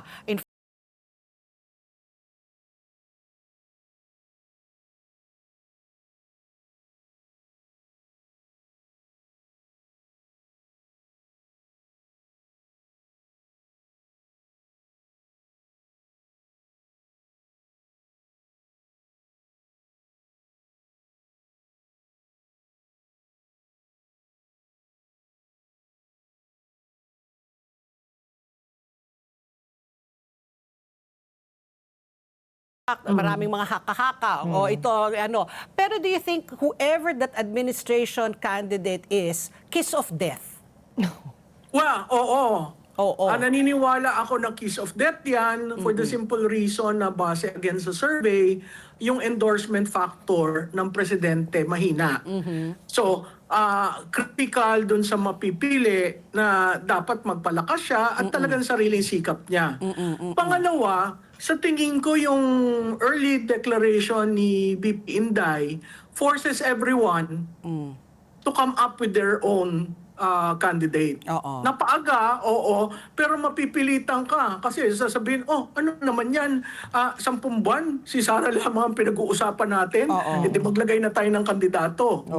Yun doon sa oposisyon. At nakikita natin may mga lamat dyan sa Dilawan at Pinklawan at Yeah. yung process of selection has not been agreed upon. So malaking issue yan. Although ang isang kaalyado, si Congressman Erici, has been quite vocal about so many things. Doon sa side ng administrasyon, mapipilitan sila kahit maaga na simulan ang search committee. Yan. Oo. Kasi, alam nga namang siya lang.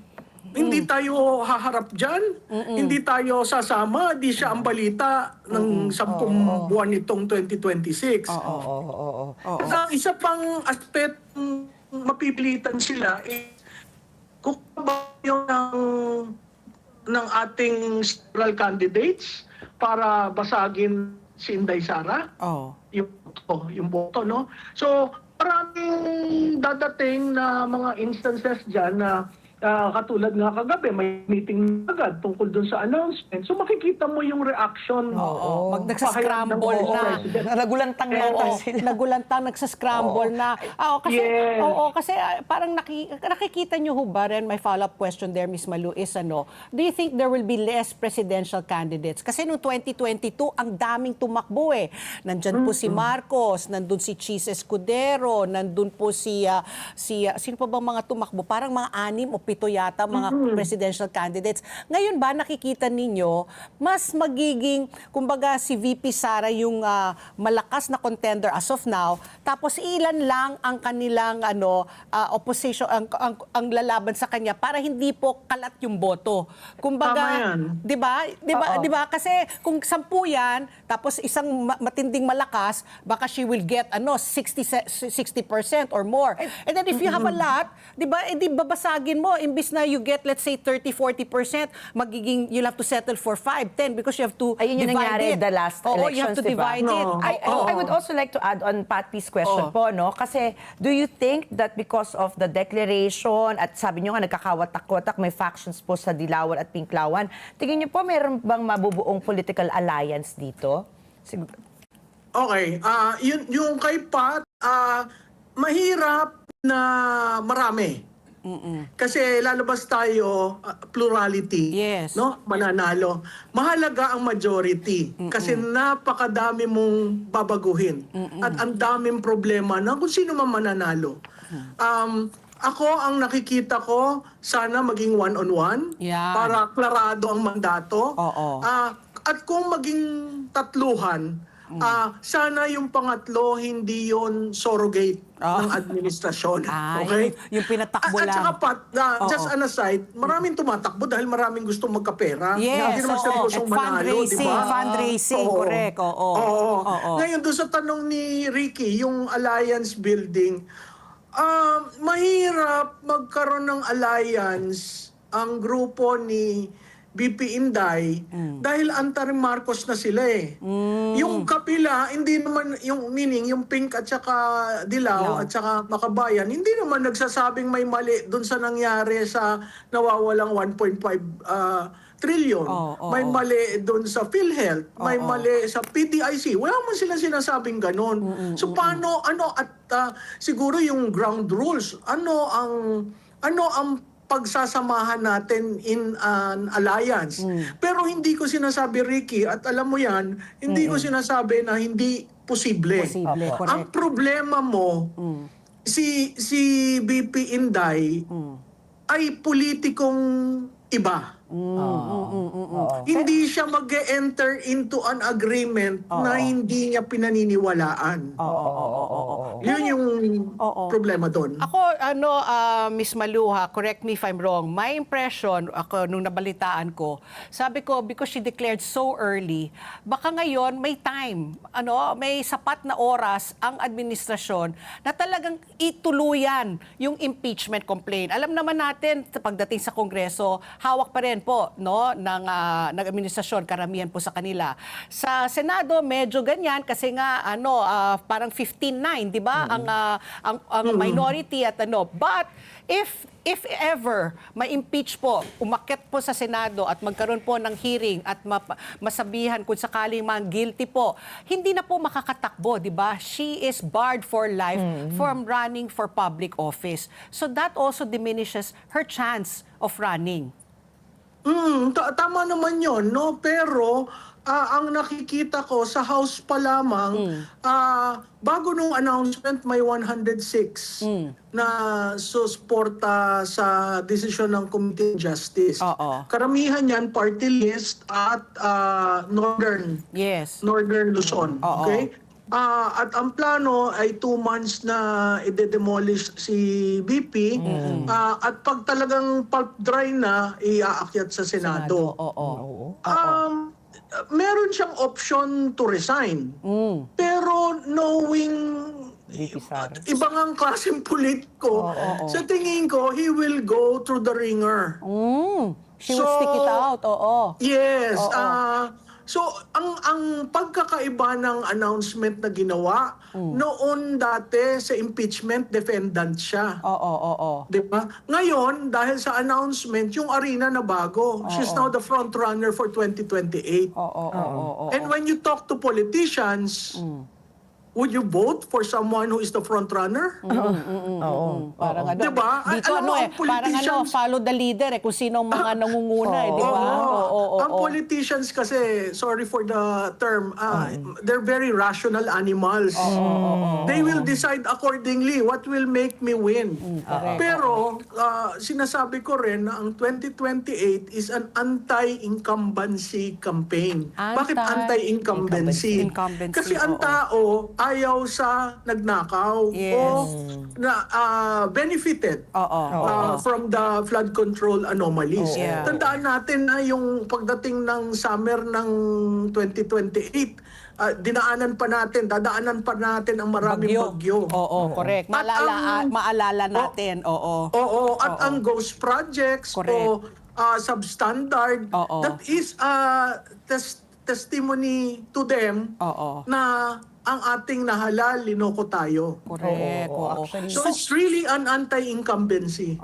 So may last na lang, Miss Malu, very interesting. We will have to come back kasi nga, sabi mo nga, 2 years, mahigit natin ito pag-uusapan unless she decides, no? So, kayo po, if you were her political advisor, will you also recommend that she stick it out, that she stay in power as Vice President, or not to gamble, to step down, to resign as a Vice President? Because whatever happens, at least if she resigns, she can still run. Kasi she doesn't know, nobody knows the outcome of the impeachment trial. So kayo po, if ever, your unsolicited advice po kay VP Sara, kung sakali Ako, ang personal decision ko dyan is for her to avail of the resignation. Para safe, no? Regardless of the outcome. Pero, her decision to make this early an announcement is already proof that she will not avail of it. Tapang talaga. That she will continue. And siguro ang ko na lang doon, pag sa dulo na-convict siya, we're losing a candidate for the presidency. Right. Ito pa, super last. Kasi ngayon ko lang naisip, Miss Malu. Knock on wood. For now. The pre-trial charges will be on Monday already. If, let's say, the president already said, former president already, I'm old, I'm frail, I'm weak. If something happens, kung may mangyari, talagang he meets his creator already before the election, the sympathy, mas lalakas pa po si VP Sara. Ay, oo. Like what happened kay Cory Aquino. Di ba? Yeah, precisely, di ba? At ang parating yung tatandaan sa politika, ang hindi na may measure yung underdog advantage. Right. So, mamatay pa yung tatay mo na nakakulong. ang simulang pananalita ay kine-question ang jurisdiction. At ang dulong pananalita ay mahal ko ang Pilipinas. Diba? So, may value yan. Hindi lang na may measure pa kung what percentage of support really comes from what he is saying now. Yun na nga. Kasi that's exactly what happened kay Cory Aquino, di ba? Noynoy Aquino. had no Oo. plans, di ba? It was Mar Rojas Oo. supposed to run for president. Ang lakas ni Mar dati, Ang lakas di ba? ni Mar, si Mr. Palengke, Oo. dahil namatay, yung simpatya ng buong bayan napunta po sa mga Aquino. Kaya reluctant presidential candidate si Noynoy. The underdog at the time. even. So now we know what happened. So if ever this happens again, more or less, nakikita na natin kung anong mangyayari. Naku, Miss Malu, very interesting. Kaya babalik at babalik ka dahil Thank po, you, Prof. although 2028 pa yan, ayun na, nag-uumpisa na ang kampanya. Yeah, Maaga. maaga. At saka, Prof, I would just like to share, Patri, no, ito yung sad reality sa politika na touch kanina ni Prof, no? May kasabihan dyan sa political world There are no permanent friends. Only permanent interests. Ayan, So, talaga. tingnan Pero natin alam kung mo, paano to Ricky, play out. Yes, ma'am. sisingit ma'am. lang ako dyan. Ang problema kay Vice Presidente Sara, hindi siya naniniwala doon. Kaya yung marka sa ground, ewan ko kung tatanggapin niya yung mga Yung nagpapahaging tatawid. na nais naming lumipat. Oo, yung tatawid sa kanya, no? Oo. She will have Kasi talaga meron siyang loyalty check tinitingnan, sa kanya. ikaw ba'y nagbulsa? Ikaw ba'y nagnakaw? Ikaw ba'y nagpakatotoo? Mahirap. Pero makikita siguro natin yan, magiging indicator po yung pagboto sa Kongreso, no? Loyalty Yes, check. yes. Loyalty check sa kanya rin yun. Naku, maraming Yes. salamat po, Miss Malu, at babalik po Okay. kayo. Thank you very much po. Maraming salamat sa inyo. Ayan po, si Miss Malu Tikia, ang ating political analyst. Laging very interesting po ang kanyang mga insights po. Ang oras, alas 9:35 na po ng umaga. Tuloy-tuloy po rin ang ating pagbabalita. Iniulat po ng Philippine Statistics Authority o PSA na tumaas ang presyo ng bigas habang bumaba ang presyo ng baboy. Mula February 1 hanggang 5, ang national average retail price ng regular milled rice ay 45 pesos and 54 centavos kada kilo. Mas mataas po ito sa 43 pesos and 76 centavos kada kilo mula January 15 hanggang 17, maging sa price level nito mula January 1 to January 5 na 43 pesos and 14 centavos kada kilo. Iniulat po ng average retail price na 368 pesos and 95 centavos kada kilo ng karne ng baboy ng national level para sa fresh pork, liempo sa unang bahagi naman ng Pebrero ng taong ito. Buwaba po ito mula sa average retail prices ito na 371 pesos and 7 centavos kada kilo sa ikalawang bahagi ng January 2026 and 372 pesos and 96 centavos kada kilo po sa unang bahagi ng January ng taong kasalukuyan. At ang oras, alas 9:36 na po ng umaga. Sa aming pagbabalik, makakausap naman po natin si Miss Dana Sandoval, ang spokesperson po ng Bureau of Immigration. Dahil sunod-sunod, no, may mga nahuhuli silang mga undesirable aliens. Sa pagbabalik po ng ASPN. Ano sa palagay nyo? Ang sigaw ng Pinoy Nation. Information and education. Oras, alas 9:38 na po ng umaga. At syempre, may maganda akong balita para po sa inyong lahat dahil ngayon, ang love, kahit malayo ay nakararating na. Let Flash Express deliver what matters most this February. Get 23 pesos off on your first booking and start saving on your shipments today. Ayan, Flash! Anong oras muli? Alas 9:38 na po ng umaga at kasama na po natin sa linya si Miss Dana Sandoval, ang ating suking spokesperson mula po sa Bureau of Immigration. Magandang umaga po, Miss Dana. Welcome back po sa ASPN. Good morning, ma'am. Good morning. Good morning. Good morning, Kung Hey Fatchoy. Ayan, kung kay Fancho, namigay ba ng tikoy? Ang marami ba kayong nahuling mga tikoy? Anyway, Miss Dana, kaya kami po ay napatawag dahil po sunod-sunod po, no, yung mga nahuhuli yung mga, tatawagin ko na lang silang undesirable aliens. May mga tiga New Zealand, New Zealanders, may Korean, merong Chinese, meron po Mongolian. Ano po ang umpisan po natin dito yung sa Mongolian kasi po siya sa among all the reports, siya yung nakakatakot kasi mukhang espiya. Dahil po siya po ay nag-enroll sa isang flying school dito only to find out siya pala ay isang piloto. 'Di ba? So at nahuli pa siyang kumukuha ng mga litrato ng mga airports po natin.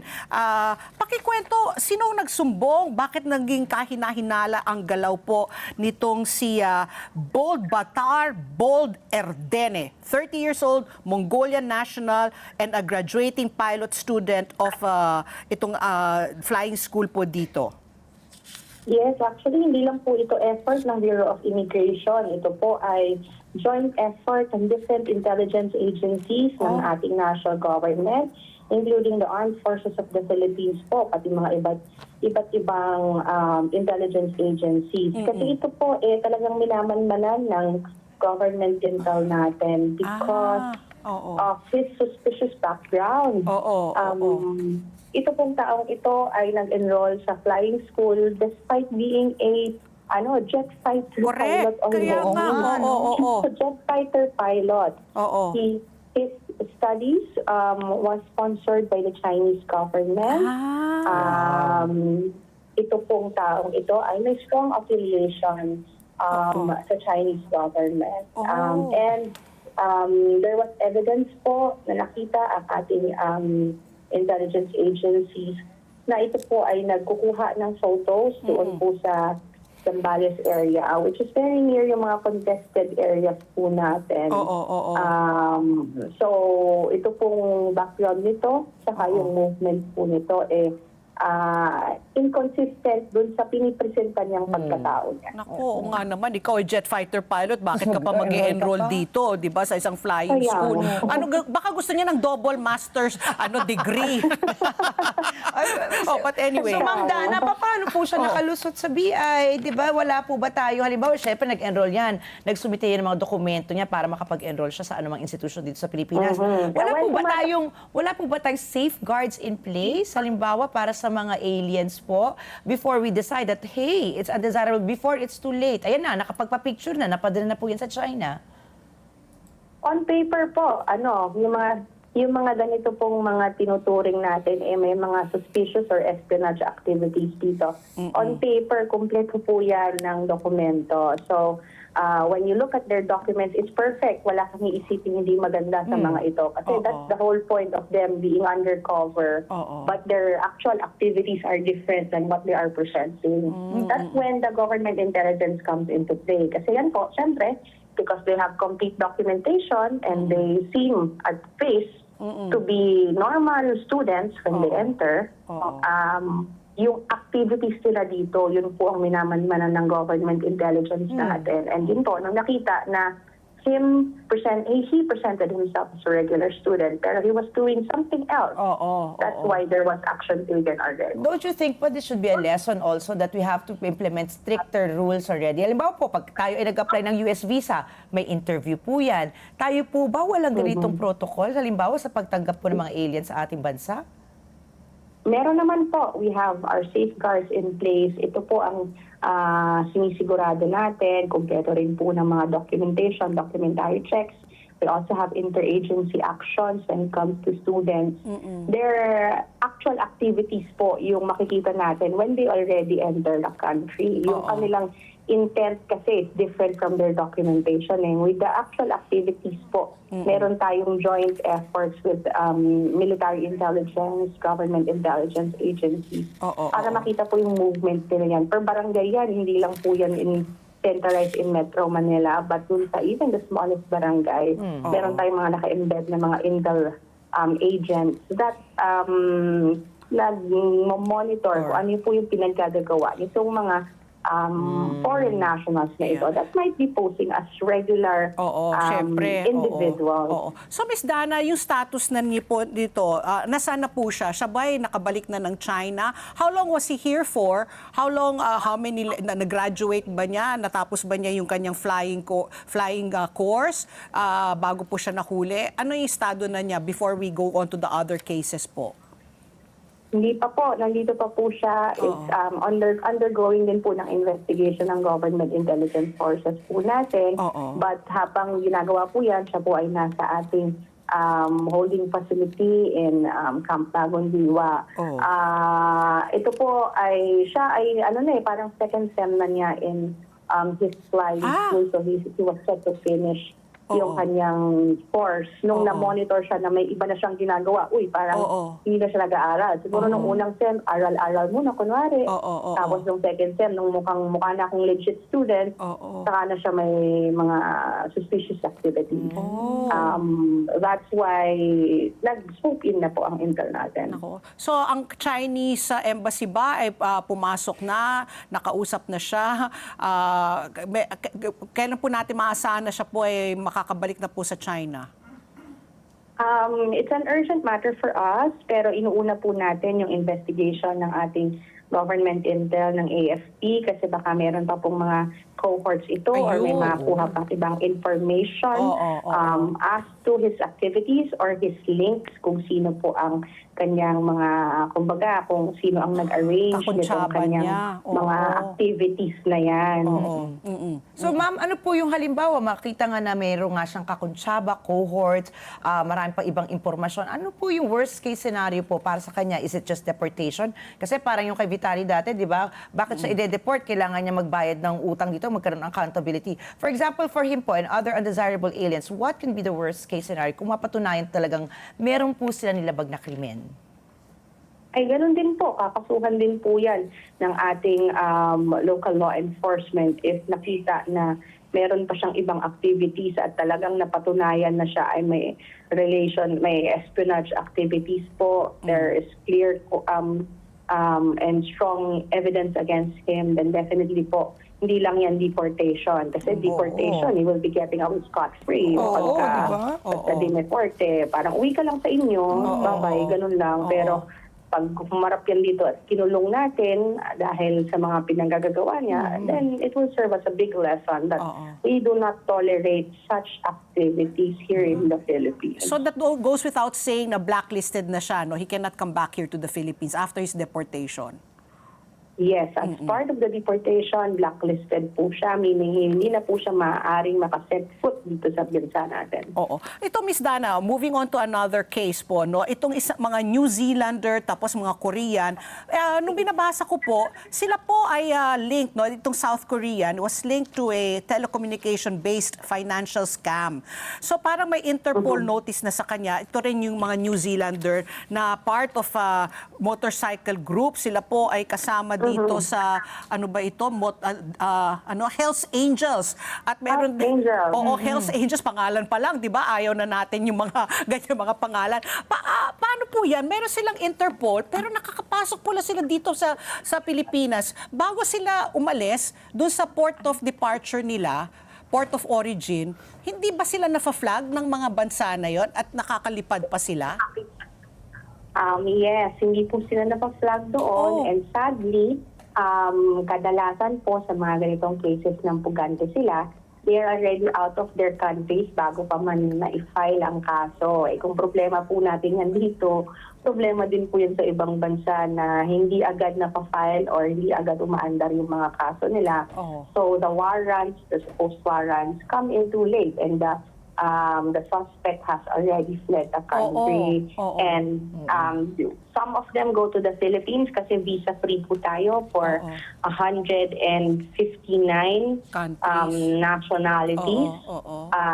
That's why just yourself and your passport, you can go to the Philippines already because you're visa-free here in the country. And the notices, yung kanilang warrants and Interpol notices, come in late, sometimes years po bago lumabas ang kanilang mga warrants or notices. And that is when they inform us na, this foreign national who's in your country, meron niyang warrant, meron niyang Interpol red notice.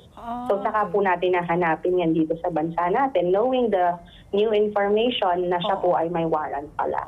Kaya nakakapasok, tapos nakakapasyal na dito. So pag huli nyo na nakuha yung red notice na yan, hahanapin nyo pa, 'di ba? So ano po talaga, intel pa yan, logistics pa yan, 'di ba? Yes. Ganun. Kaya sabi ko, bakit ganun? Nakakapag-jowa pa diba? mismo. Nakakapag-jowa. Oo, Nakakapag-love scam nakakapag-asawa pa. Nakakapag-love scam pa yan dito. Nakakapag-love scam. Oo. Grabe pala, no? No wonder. So yung mga... problema. So yung mga ganito ba, what do you call this? Yung kanilang mga bansa, kung saan sila i-deport, sino magbabayad po noon? Siyempre, hindi naman tayo, no? Sila ba out of pocket nila? Or yung country of nila, yung citizenship nila?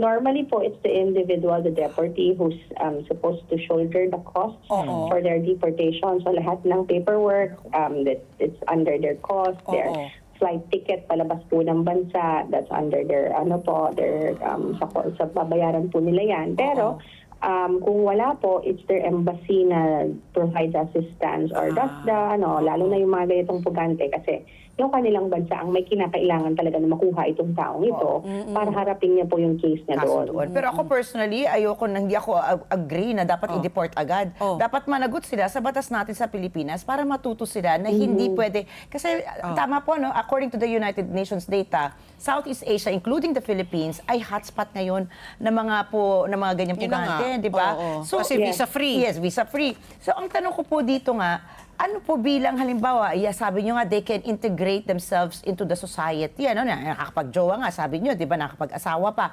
Kung halimbawa po ako, isang ordinaryong mamamayan, may makita ako na foreigner na nandito, tapos ano po yung mga red flags siguro? We're not judging the foreigners who are here. Siyempre, marami po talaga dito, talagang gusto lang at mahal ang Pilipinas. Turista lang talaga. Pero meron po ba kayong masasuggest na to be on the watch para po sa mga red flags, halimbawa? Since number one dito, fraud, trafficking, money laundering. Ano po yung mga pwede namin bantayan para maging watchdog din po kami kasabay ng Bureau of Immigration? Yes, kung pugante, actually mahirap yan kasi record yan sa ibang bansa. So the normal Filipino won't be able to see that and know that sa itsura lang ng tao kasi pwedeng mukhang napakabait, pwedeng napakabait sa society pero may may bad history pala, may bad past pala na tinatakbuhan. Pero for all the other illegal aliens na nasa paligid, siguro yung pagiging marites nating lahat magandang pinapairal natin, no? Parang marites intelligence officers tayo.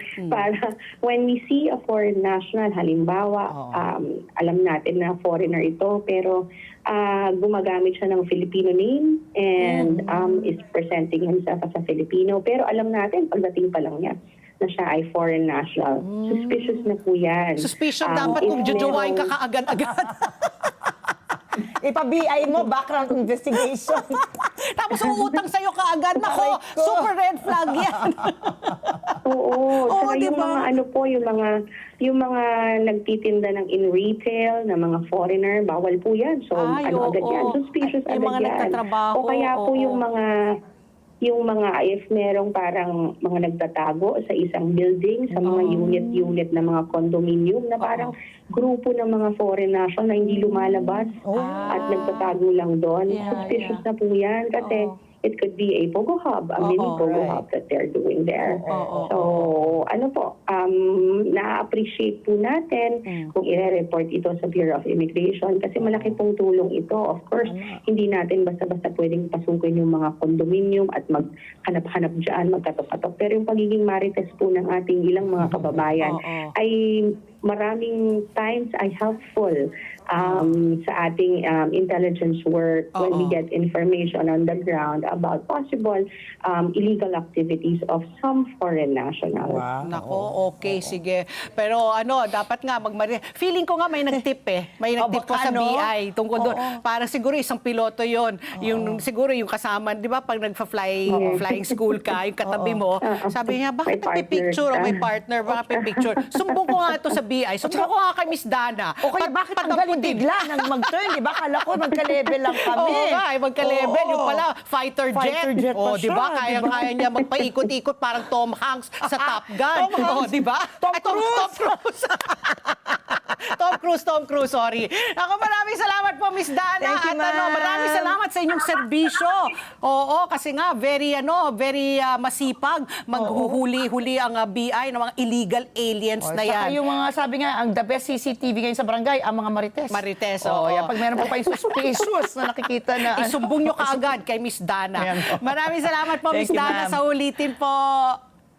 Salamat po. Thank you. Good morning. Good morning ulit po kay Miss Dana Sandoval, ang ating spokesperson mula sa Bureau of Immigration. Oras, alas 9:55 na po ng umaga. At ito naman po, meron po tayong pahabol ha. Araw sa Pilipinas noon, February 19, 1886. Ipinanganak sa San Fernando, Pampanga ang isa sa mga bayani na tunay at hindi matatawaran ng katapatan at serbisyo sa bayan. Walang iba kundi si Jose Abad Santos. Panoorin po natin ito. Tuwing National Heroes Day, ilan sa mga pangalan ng dakilang bayaning Pilipino ang ating inaalala. Isa sa mga ito, si Jose Abad Santos. Si Jose Abad Santos ay isa sa mga bayani na sumisimbolo ng katapatan, tapang at integridad sa paglilingkod bayan. Ipinanganak siya sa San Fernando, Pampanga noong February 19, 1886. Siya ay isa sa 10 anak ni na Vicente Abad Santos at Toribia Basco. Noong 10 taong gulang pa lamang, nagsilbi na siya bilang courier ng mga revolusyonaryo noong Philippine-American War. Kalaunan, naging pensyonado siya at nag-aral sa Estados Unidos, kung saan nagtapos siya ng pre-law sa Santa Clara College, Bachelor of Law sa Northwestern University at Master of Law sa George Washington University. Matapos ang kanyang pag-aaral sa ibang bansa, bumalik siya sa Pilipinas upang maglingkod sa bayan. Bilang public servant, kilala si Abad Santos sa pagkakaroon ng malinis na record at matibay na prinsipyo. Naging Justice Secretary siya ng 3 beses, pinamunuan ang pagtanggal ng palakasan system, pinahusay ang judikatura at itinaguyod ang reforma sa mga korte at kulungan. Pinangunahan niya ang paghihiwalay ng kulungan para sa kababaihan noong 1931. Noong December 24, 1941, itinalaga siya ni Pangulong Manuel L. Quezon bilang Chief Justice ng Korte Suprema. Noong 1942, hinuli siya ng mga Hapones dahil sa pagtanggi nito na makipagtulungan sa ilalim ng pamahalaan ng Hapon. Pinili ang dangal kaysa kaligtasan. Bago barilin ng puwersa ng mga Hapon noong May 1942 sa Malabang, Lanao del Sur. Sinabi niya sa kanyang anak na si Pepito na hindi lahat ay nabibigyan ng pagkakataong mag-alay ng buhay para sa bayan. Hanggang ngayon, pinararangalan ang kanyang alaala sa pamamagitan ng mga bayan, kalsada at monumento na ipinangalan sa kanya. Ilang batas ang ipinasa para rito, katulad ng Republic Act No. 1206 na nagpalit ng pangalan ng munisipalidad ng Trinidad sa Davao Occidental bilang Jose Abad Santos. Republic Act No. 1256 na nagpalit ng pangalan ng Manugit Street sa Tondo, Manila bilang Jose Abad Santos Street. At Republic Act No. 1257 na nagpalit ng pangalan ng San Fernando Diversion Road sa Pampanga bilang Jose Abad Santos Boulevard. Meron ding monumento si Jose Abad Santos na nakatayo ngayon sa Malabang, Lanao del Sur na itinuturing na isang historical marker. Patunay na ang kanyang paninindigan ay nananatiling buhay sa kasaysayan ng Pilipinas. Ayan, si J. Abad Santos. Very popular, di ba? Jose Abad Santos. May memorial, may eskwelahan, may kalye. Parang lahat na inangkinan niya Kahit lahat. taga Pampanga siya, imagine yung Oo. pagmamahal sa kanya Luzon, Visayas, Mindanao, may Lanao pa, di ba? O ito, bago kami magpaalam ang ating question of the day, ang sambayanan pinusa natin. Ano ang inyong opinyon sa pahayag ni VP Sara Duterte sa pagtakbo niya bilang Pangulo sa 2028? Nako, sana nakinig kayo sa mga insights ni Miss Malutikia. Ang dami niyang shinare. Mula kay Salik Ulama, sabi niya, hindi po ako kumukontra kasi wala pa ang filing ng candidacy at maari din yan magbago. Pero iboboto ko siya kung tatakbo. Samantala, sabi po ni Chris Salipa, dapat lang maaga siyang nagpahayag ng kanyang pagtakbo bilang Pangulo. Kasi mga 32 million ang bumoto po sa kanya, tiwala sa kanyang pamamalakad bilang Vice Presidente. Mabuhay, solid Inday Sara kami. Sabi naman ni Tom Cruise, Ito, sabi ko, Tom Hanks. Ano yun, Yung sa yung Top movie Gun. niya? Top Pero Gun, yung si movie ni Tom Maverick. Hanks? Oh, Top Gun. Merong iba si Tom Hanks. Marami siya. Yung Forrest Gump. Yun, yung pinakasikat. ayan. Sabi ni Tom Cruise with an H. Tom. Corpus. Corpus.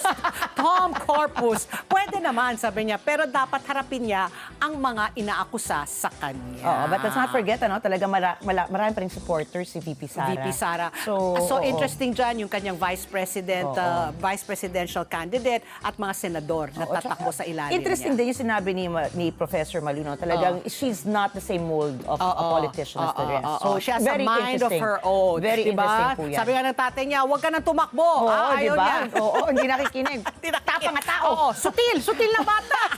Ay, tingnan po natin, abangan natin ang susunod na kabanata dahil malamang exciting. Hindi sa Yan. malamang. Oo, For sure. Exciting po ang susunod na kabanata. At tandaan dito sa ESPN, mahalagang inyong palagay, mahalagang bahagi yan ang paghahanap natin sa katotohanan. Kaya sa bawat issue na papanahon, parte po kayo ng diskusyon. At tandaan, ang buhay ay hindi patagalan, kundi pasarapan. Kaya sulitin mo, tawanan niyo ang problema. Mag-food trip ng masarap, gumala at gumawa ng mga masasayang alaala. So bukas tutok pa rin kayo dito dahil Biyernes na po bukas. Dito po sa sa palagay nyo! Susunod po, Kada Umaga Girls! Alas 20:30 po ng gabi, mata ng Agra International, dito lamang sa Net 25. Happy Thursday! Happy Thursday!